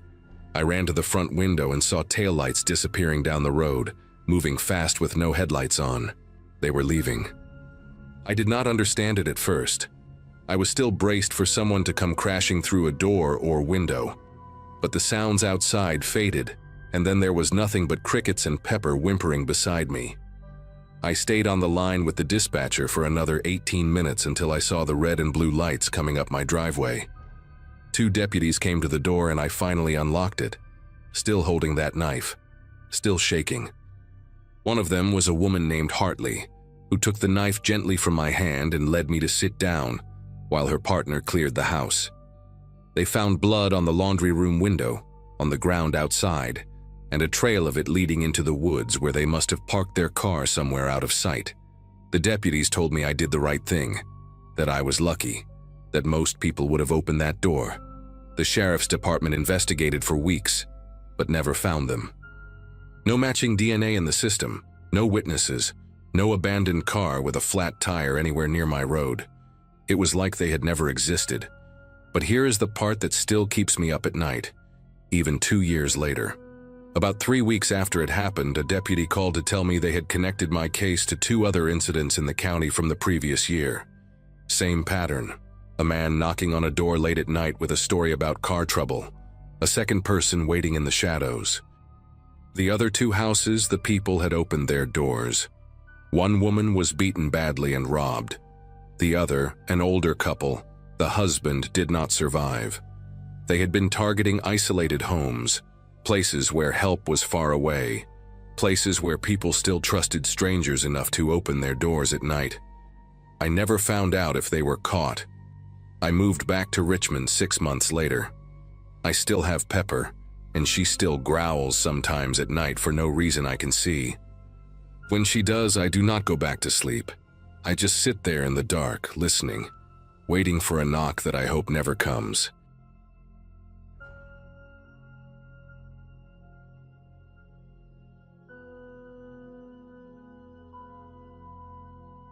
"14 years of warehouse work in New Jersey had left me burned out in ways I did not fully understand, until I quit. When my buddy Glenn mentioned a seasonal crop management gig in rural Virginia, I jumped at it without thinking twice. My engagement had collapsed the previous spring. I was renting a depressing studio apartment, and the idea of wide-open spaces sounded like medicine. The contract was simple: 6 months overseeing soybean fields for an agricultural company, with a rent-free farmhouse included as part of the deal. I loaded my Ford pickup and drove 5 hours south on a Wednesday morning in early September 2018. The property sat at the end of a gravel road called Hendricks Mill Lane, about 12 miles from the nearest town with a grocery store. The farmhouse itself was nothing special: 2 bedrooms, a kitchen that smelled like old wood, and a porch that wrapped around 3 sides. But the land stretched out flat and golden under the late summer sun, and for the first time in years I felt like I could actually breathe. I told myself this was exactly what I needed. The first week passed without any trouble. I spent my days learning the irrigation system, checking soil moisture levels, and driving the perimeter of the 300 acres I was responsible for. The nearest neighbor, according to my contract paperwork, was a property about half a mile east, but the county records listed it as unoccupied, owned by some agricultural trust based out of Richmond. I could see the outline of a farmhouse and a large barn from my kitchen window, sitting dark against the tree line.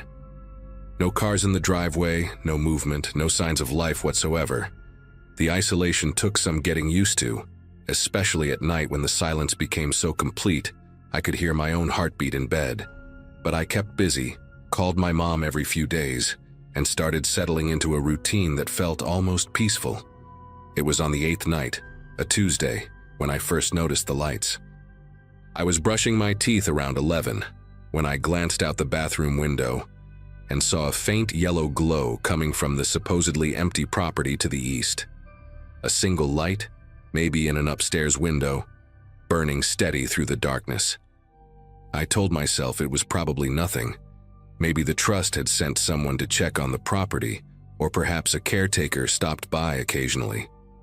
I finished brushing my teeth and went to bed, but I kept thinking about that light. The next morning, I drove the perimeter as usual and slowed down when I passed the eastern boundary. From the road, the neighboring farmhouse looked exactly as abandoned as before, peeling white paint, overgrown grass pushing up through cracks in the driveway, a rusted mailbox leaning at a 45-degree angle. No vehicles anywhere. I parked my truck and walked closer to the fence line, trying to see if there were any fresh tire tracks or footprints. Nothing. The place looked like it had been empty for years. I even checked my phone to confirm what I remembered from the county records, and there it was in black and white.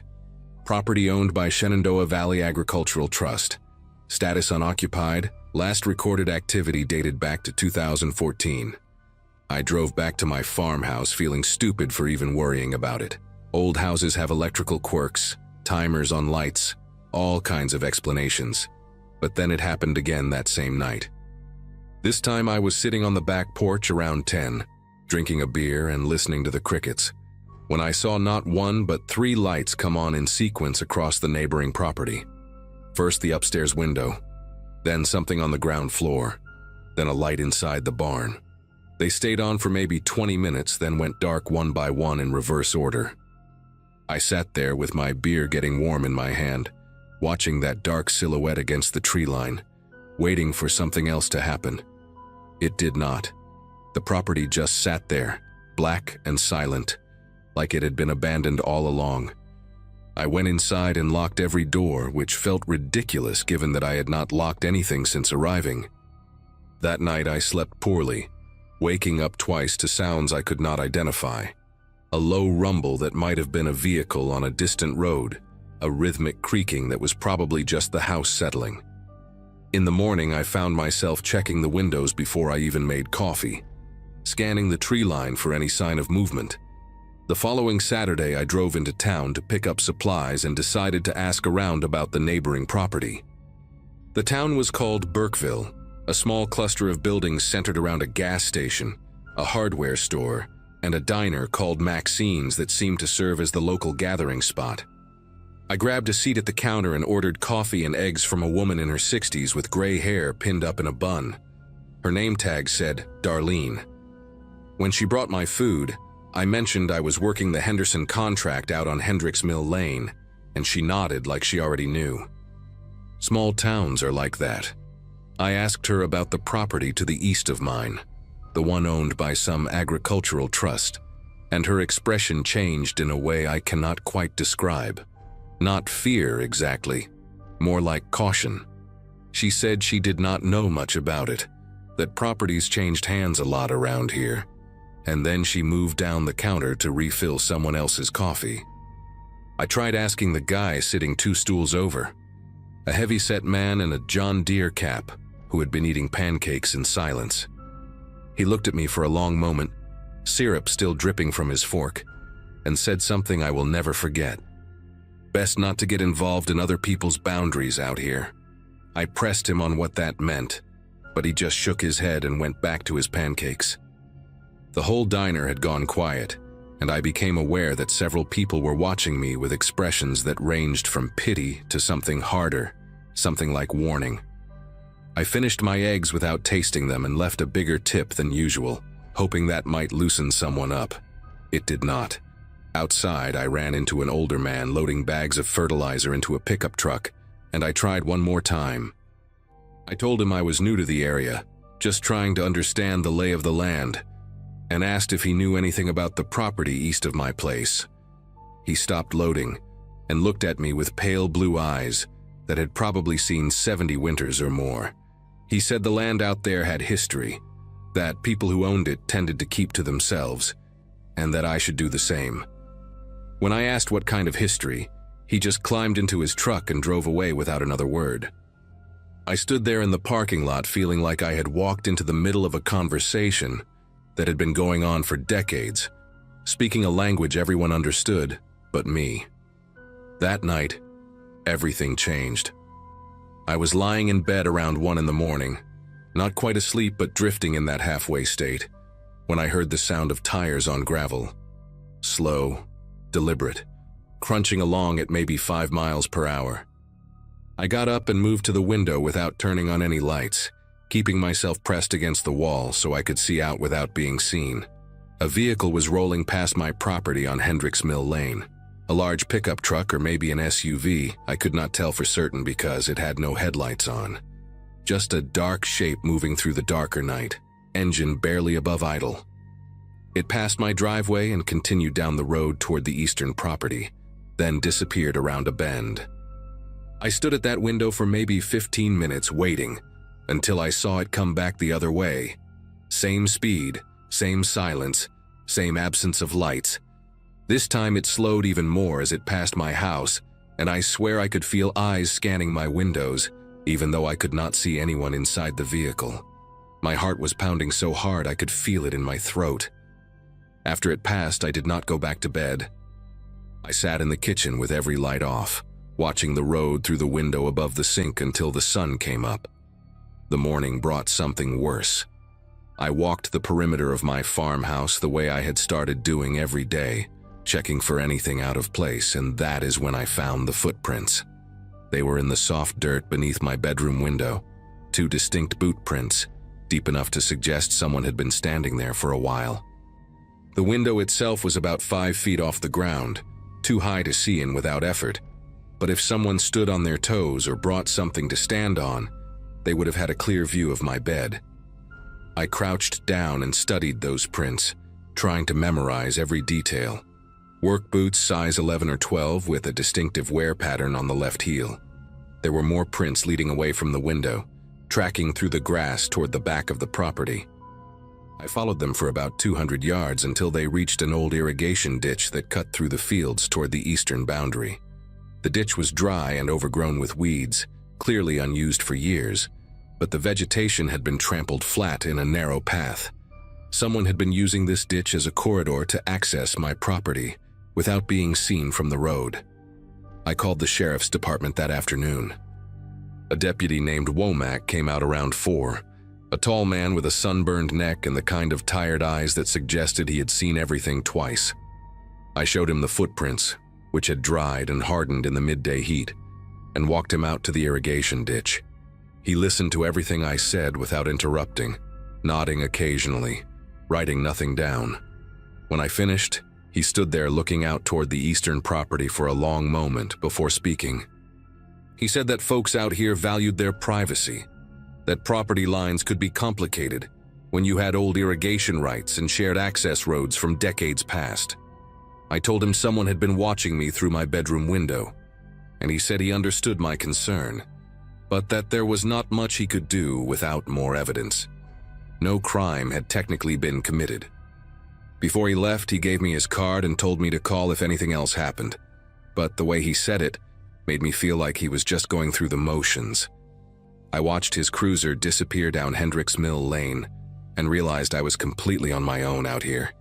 That night, I pushed my dresser in front of the bedroom window and slept with a kitchen knife on the nightstand. The next 3 days were quiet, and I almost convinced myself that I had overreacted. Maybe the footprints were from a surveyor or someone checking utility lines. Maybe the vehicle without headlights was just a local taking a shortcut who did not want to disturb anyone. I threw myself into work, spending long hours in the fields, trying to focus on soil samples and irrigation schedules instead of what might be lurking in the darkness. But on the fourth night, a Wednesday, I woke up at 3 a.m. to the sound of footsteps on my porch. Not imagined, not dreamed, real footsteps, slow and deliberate, creaking across the old wooden boards. I lay perfectly still in bed, barely breathing, listening as they moved from one end of the porch to the other. Then they stopped right outside my front door. I heard the doorknob turn, just slightly, testing to see if it was locked. It was. The footsteps resumed, circling around the side of the house, pausing at each window. I tracked the sound as it moved, living room, kitchen, bathroom, until it reached the back door. Another doorknob test, another locked barrier. Then nothing. Silence so complete it roared in my ears. I did not move until sunlight started bleeding through the curtains, and when I finally got up to check, I found fresh boot prints circling the entire house. Same size, same wear pattern on the left heel. I decided I was done waiting for something worse to happen. That morning, I drove to the hardware store in Burkeville and bought a trail camera, the kind hunters use to monitor deer paths. I mounted it on a tree facing the irrigation ditch, angled to capture anyone coming onto my property from that direction. Then I bought a second one and placed it on the corner of my porch, aimed at the front door and the gravel driveway. The clerk who sold them to me, a young guy named Sutton with a patchy beard and nervous hands, asked if I was having trouble with wildlife. I told him something like that. He looked at me for a beat too long before ringing me up, and I got the sense he knew exactly what kind of trouble I was having. That night, I sat in my truck at the edge of the property with the engine off and the windows down, watching the eastern tree line through binoculars I had ordered online 2 days before. Around midnight, I saw them. 2 figures emerging from the barn on the neighboring property, moving across the field in my direction. They walked in single file, staying low, using the terrain to mask their approach. I watched them enter the irrigation ditch about 300 yards out, and then I lost sight of them in the darkness. My hands gripped the steering wheel so tight my knuckles ached. I wanted to start the truck and flood them with headlights, but something told me that would only make things worse. Instead, I waited until I heard the soft crunch of footsteps near my house. Then I laid on the horn for a solid 30 seconds. The sound shattered the night like a bomb.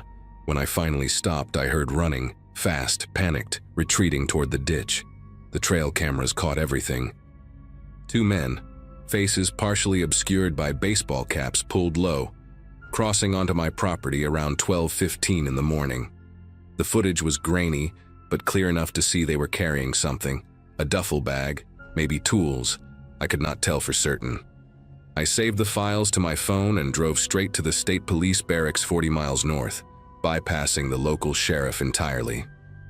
The trooper who reviewed the footage, a woman named Kendrick with close-cropped gray hair and no patience for small talk, made some calls while I waited in the lobby. An hour later, she told me what the locals had refused to say. The property to the east had been flagged in a federal investigation.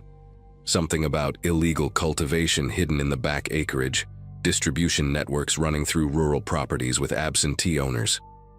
The agricultural trust was a front, and the people operating out of there had been watching me since the day I arrived, trying to figure out if I was law enforcement or just an unlucky contractor who had wandered into the wrong place.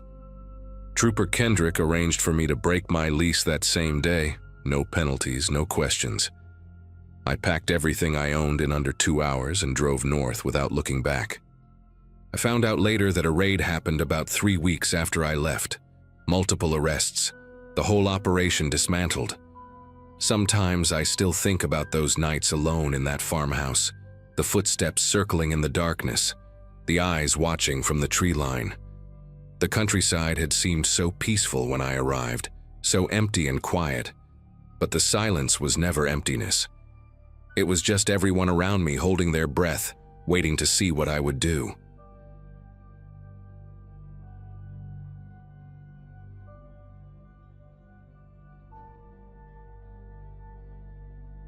At the time, my life felt small and quiet in a way I actually needed. I'd rented a lonely countryside house tucked between fields and looping back roads that only tractors and grain trucks seemed to know by heart. I worked remotely, kept odd hours, and barely saw another person once the sun went down. The house itself was old but solid, with thick doors, narrow windows, and a long gravel driveway that disappeared into darkness at night. Most evenings were spent with a lamp on, the wind moving the trees and the distant hum of insects. I liked how cut off it felt, like the world had decided to leave me alone for a while. That sense of isolation was the whole reason I chose the place. It never occurred to me that someone else might notice how alone I was. The first thing that caught my attention happened late at night, when I was rinsing a mug at the sink and the room briefly brightened. Headlights slid across the far wall, slow and deliberate, not like a car passing through. I stepped closer to the window and watched the beams creep along the edge of the property, then disappear just beyond the trees. It didn't bother me much at first. Farm vehicles move strangely, and the roads around there twisted in ways that didn't make sense unless you drove them daily. Still, it kept happening, always after midnight, always slow. Sometimes the lights would pause, idling somewhere I couldn't see, engine low and patient. When they finally moved on, the darkness felt heavier than before. A couple weeks later, new sounds joined the routine. Early mornings, just before the sky started to lighten, faint clicks and soft pressure came from the front door. It wasn't violent or rushed, more like someone checking a locked car in a parking lot. One morning it was the back door, another time a window frame near the laundry room. Whoever it was never stayed long, and nothing was damaged. I walked the house afterward, heart thumping, finding everything exactly as I'd left it. That somehow made it worse.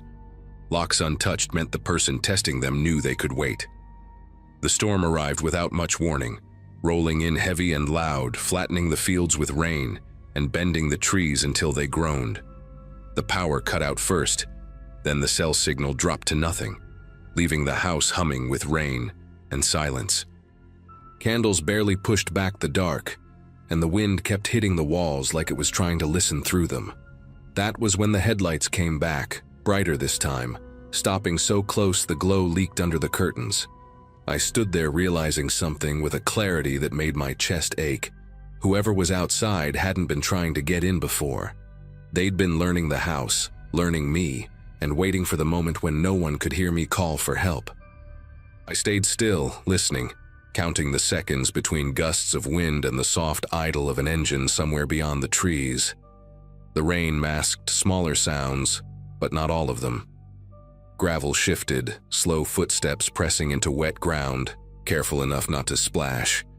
A shadow moved past one of the side windows, tall and narrow, pausing where the glass met the frame. There was no rush in the movement, no panic. It felt practiced, like someone following steps they'd rehearsed in their head many times.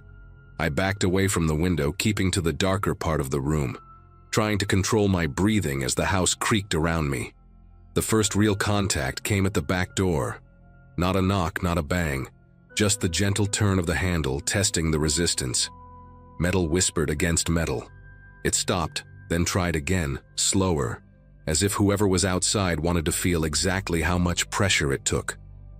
I moved through the hallway on bare feet, each board threatening to betray me with noise. The flashlight in my hand shook enough that the beam bounced along the walls. When I reached the kitchen, the handle stopped moving, replaced by a long, thoughtful silence. I imagined someone standing there in the rain, hand resting on the door, deciding what came next. Minutes stretched until time lost its shape. The storm howled, thunder rolling so close it rattled the cabinets. Then the testing began again, this time at a window near the living room.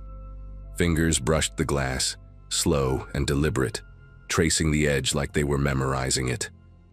I crouched behind the couch, phone useless in my hand, and realized how completely cut off I was. No lights from neighbors, no passing cars, nothing but fields and dark. That was when it hit me. This wasn't about breaking in fast. It was about waiting me out, seeing how long fear could do the work instead. Eventually, the sounds stopped. The headlights stayed for a while longer, washing the side of the house in white, then finally pulled away. I didn't sleep. At first light, I packed what I could carry and left the house unlocked behind me, gravel crunching too loud under my tires as I drove away. Later, a local deputy walked the property and found nothing but deep footprints pressed into the mud near every door and window.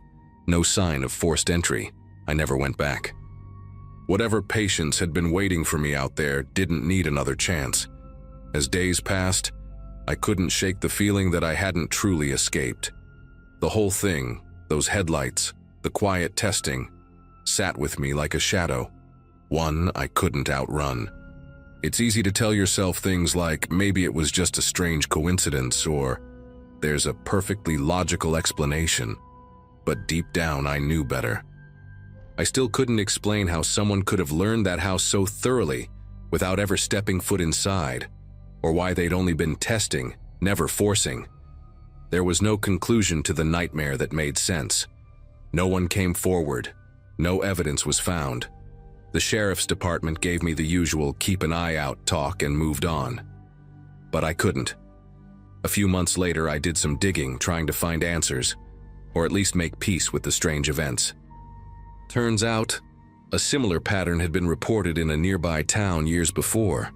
Another woman, renting another old farmhouse, had noticed headlights passing by her home, followed by strange behavior around her doors. She'd left too, but by the time she did, the sheriff had already dropped her case. She was never even given the chance to speak in person, her complaint buried in bureaucracy. Like mine, her story faded into nothingness. I still think about that night. The silence after the headlights disappeared was one of the loudest things I've ever heard. The kind of silence that speaks volumes. I've learned a few things in the time since. How fragile a sense of safety can be. How quickly it can be snatched away. But there's one thing that still haunts me more than anything. Whoever it was wasn't interested in me getting away. They were waiting for the moment when I couldn't leave. And that, more than anything, is what still keeps me up at night.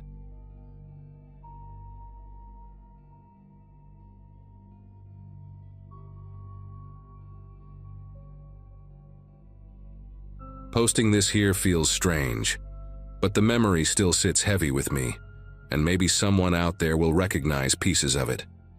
At the time, my life was simple and a little worn around the edges, the kind of phase where quiet feels like a solution to everything.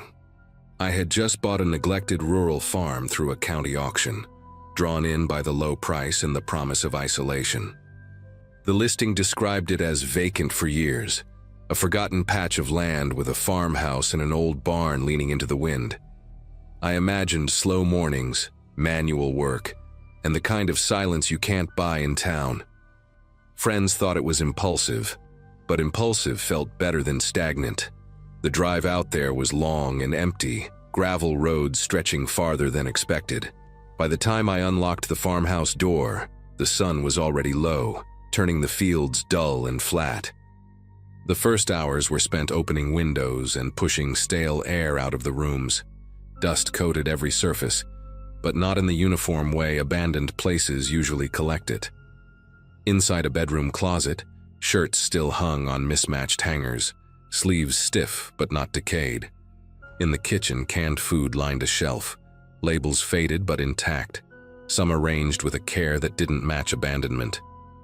A notebook sat on the table, pages filled with cramped handwriting, dates from only a few months earlier.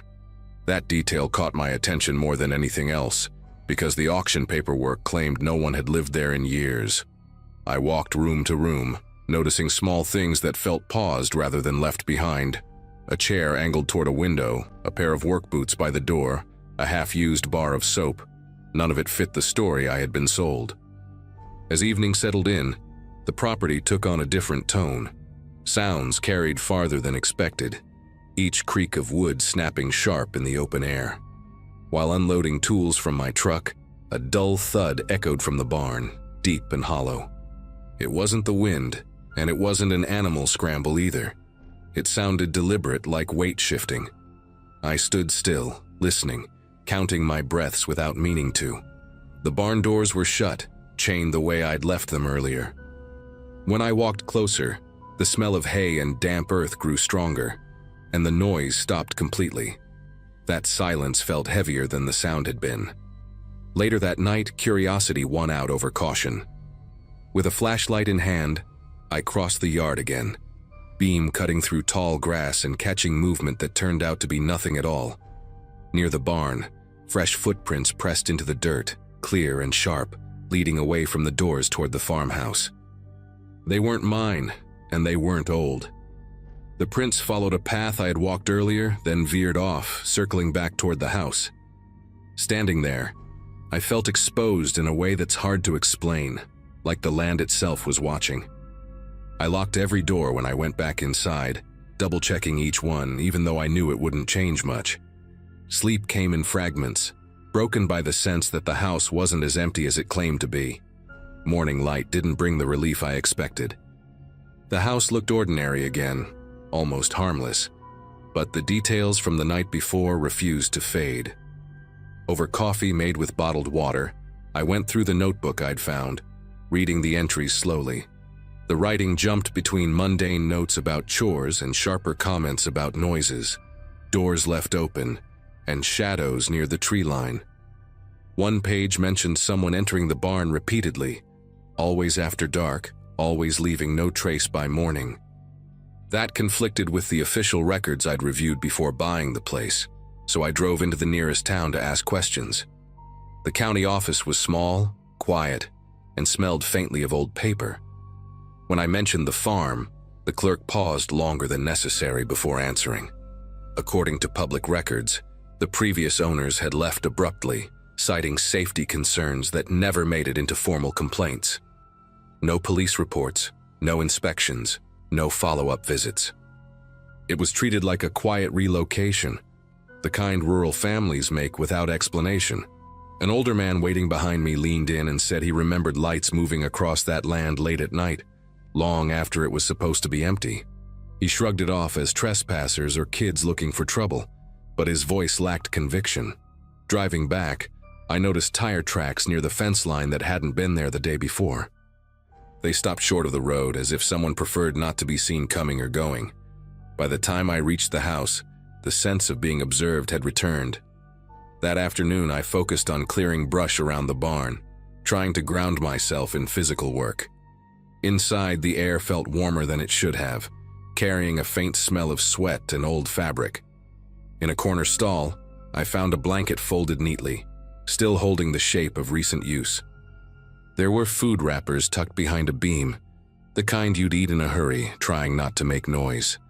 None of it belonged to me, and none of it looked old enough to match an abandoned property. As the sun dipped again, the same sounds returned, footsteps shifting above the hayloft. I called out, my voice echoing uselessly against wood and metal, and the movement stopped immediately. Night fell faster than I wanted it to. From the farmhouse window, I saw a light flicker in the barn, faint but unmistakable. This time I didn't approach blindly. I grabbed my truck keys and headlights swept the yard as I drove closer, flooding the space with harsh white beams. The barn stood open, doors wide, chain cut clean through. No one was inside, but the footprints were there again, leading straight back toward the house. I didn't stay to search further. I left the property before midnight, drove until my hands steadied on the wheel, and didn't return until days later with help. The farm was sold again soon after, quietly, and I never learned who had been living there or why they stopped the moment I showed up. Returning to the property days later felt different, like crossing into a place that no longer wanted me there. I brought a friend with me, someone practical who didn't scare easily, and we walked the land in daylight. The farmhouse looked unchanged, but the barn told another story. Inside, the blanket was gone, the wrappers vanished, and the loft was swept clean as if someone had taken care to erase themselves. Even the footprints had been smoothed out, dirt dragged flat with something heavy. My friend tried to laugh it off, suggested squatters who got nervous once the place sold. The explanation sounded thin even as he said it. Nothing about the cleanup felt rushed or careless. We spent hours checking every structure, every shed, every line of fence. Near the far edge of the property, hidden behind tall weeds, we found a narrow footpath leading into the woods. It wasn't marked on any map, worn down just enough to suggest repeated use. Along the trail were small signs of life: a crushed soda can, a scrap of fabric snagged on a branch, boot marks half filled with dirt. Whoever used it knew how to move without leaving much behind. Standing there, I realized how easy it would be to watch the house from that spot, to wait until lights went out. The isolation I had wanted suddenly felt like exposure instead. That night I stayed in a motel in town instead of the farmhouse. Sleep came easier there, but my thoughts kept circling back to the notebook and those recent dates. The idea that someone had been living alongside the myth of abandonment unsettled me more than any noise. It wasn't a ghost story or some dramatic confrontation. It was quieter than that. Someone had been there, close enough to hear footsteps, close enough to know routines, and careful enough to vanish when attention arrived. The county never followed up, and no one seemed interested in reopening the past. Silence, I learned, can be a form of protection in small places. In the end, I made a practical choice. I listed the farm and sold it without ever spending another night there. I never mentioned the belongings or the footprints, just said the land wasn't the right fit. Sometimes I still think about whoever lived in those shadows and why they stopped when I appeared. Maybe they moved on to another forgotten place, or maybe they learned to stay hidden better. I don't know, and that's the part that lingers. The farm taught me that isolation doesn't always mean empty, and that some spaces remember people long after the records forget them.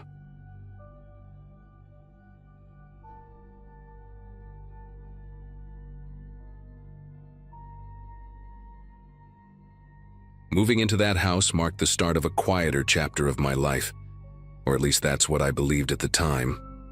I had just inherited a small place tucked far from any city, surrounded by fields that rolled on longer than my patience for traffic ever had.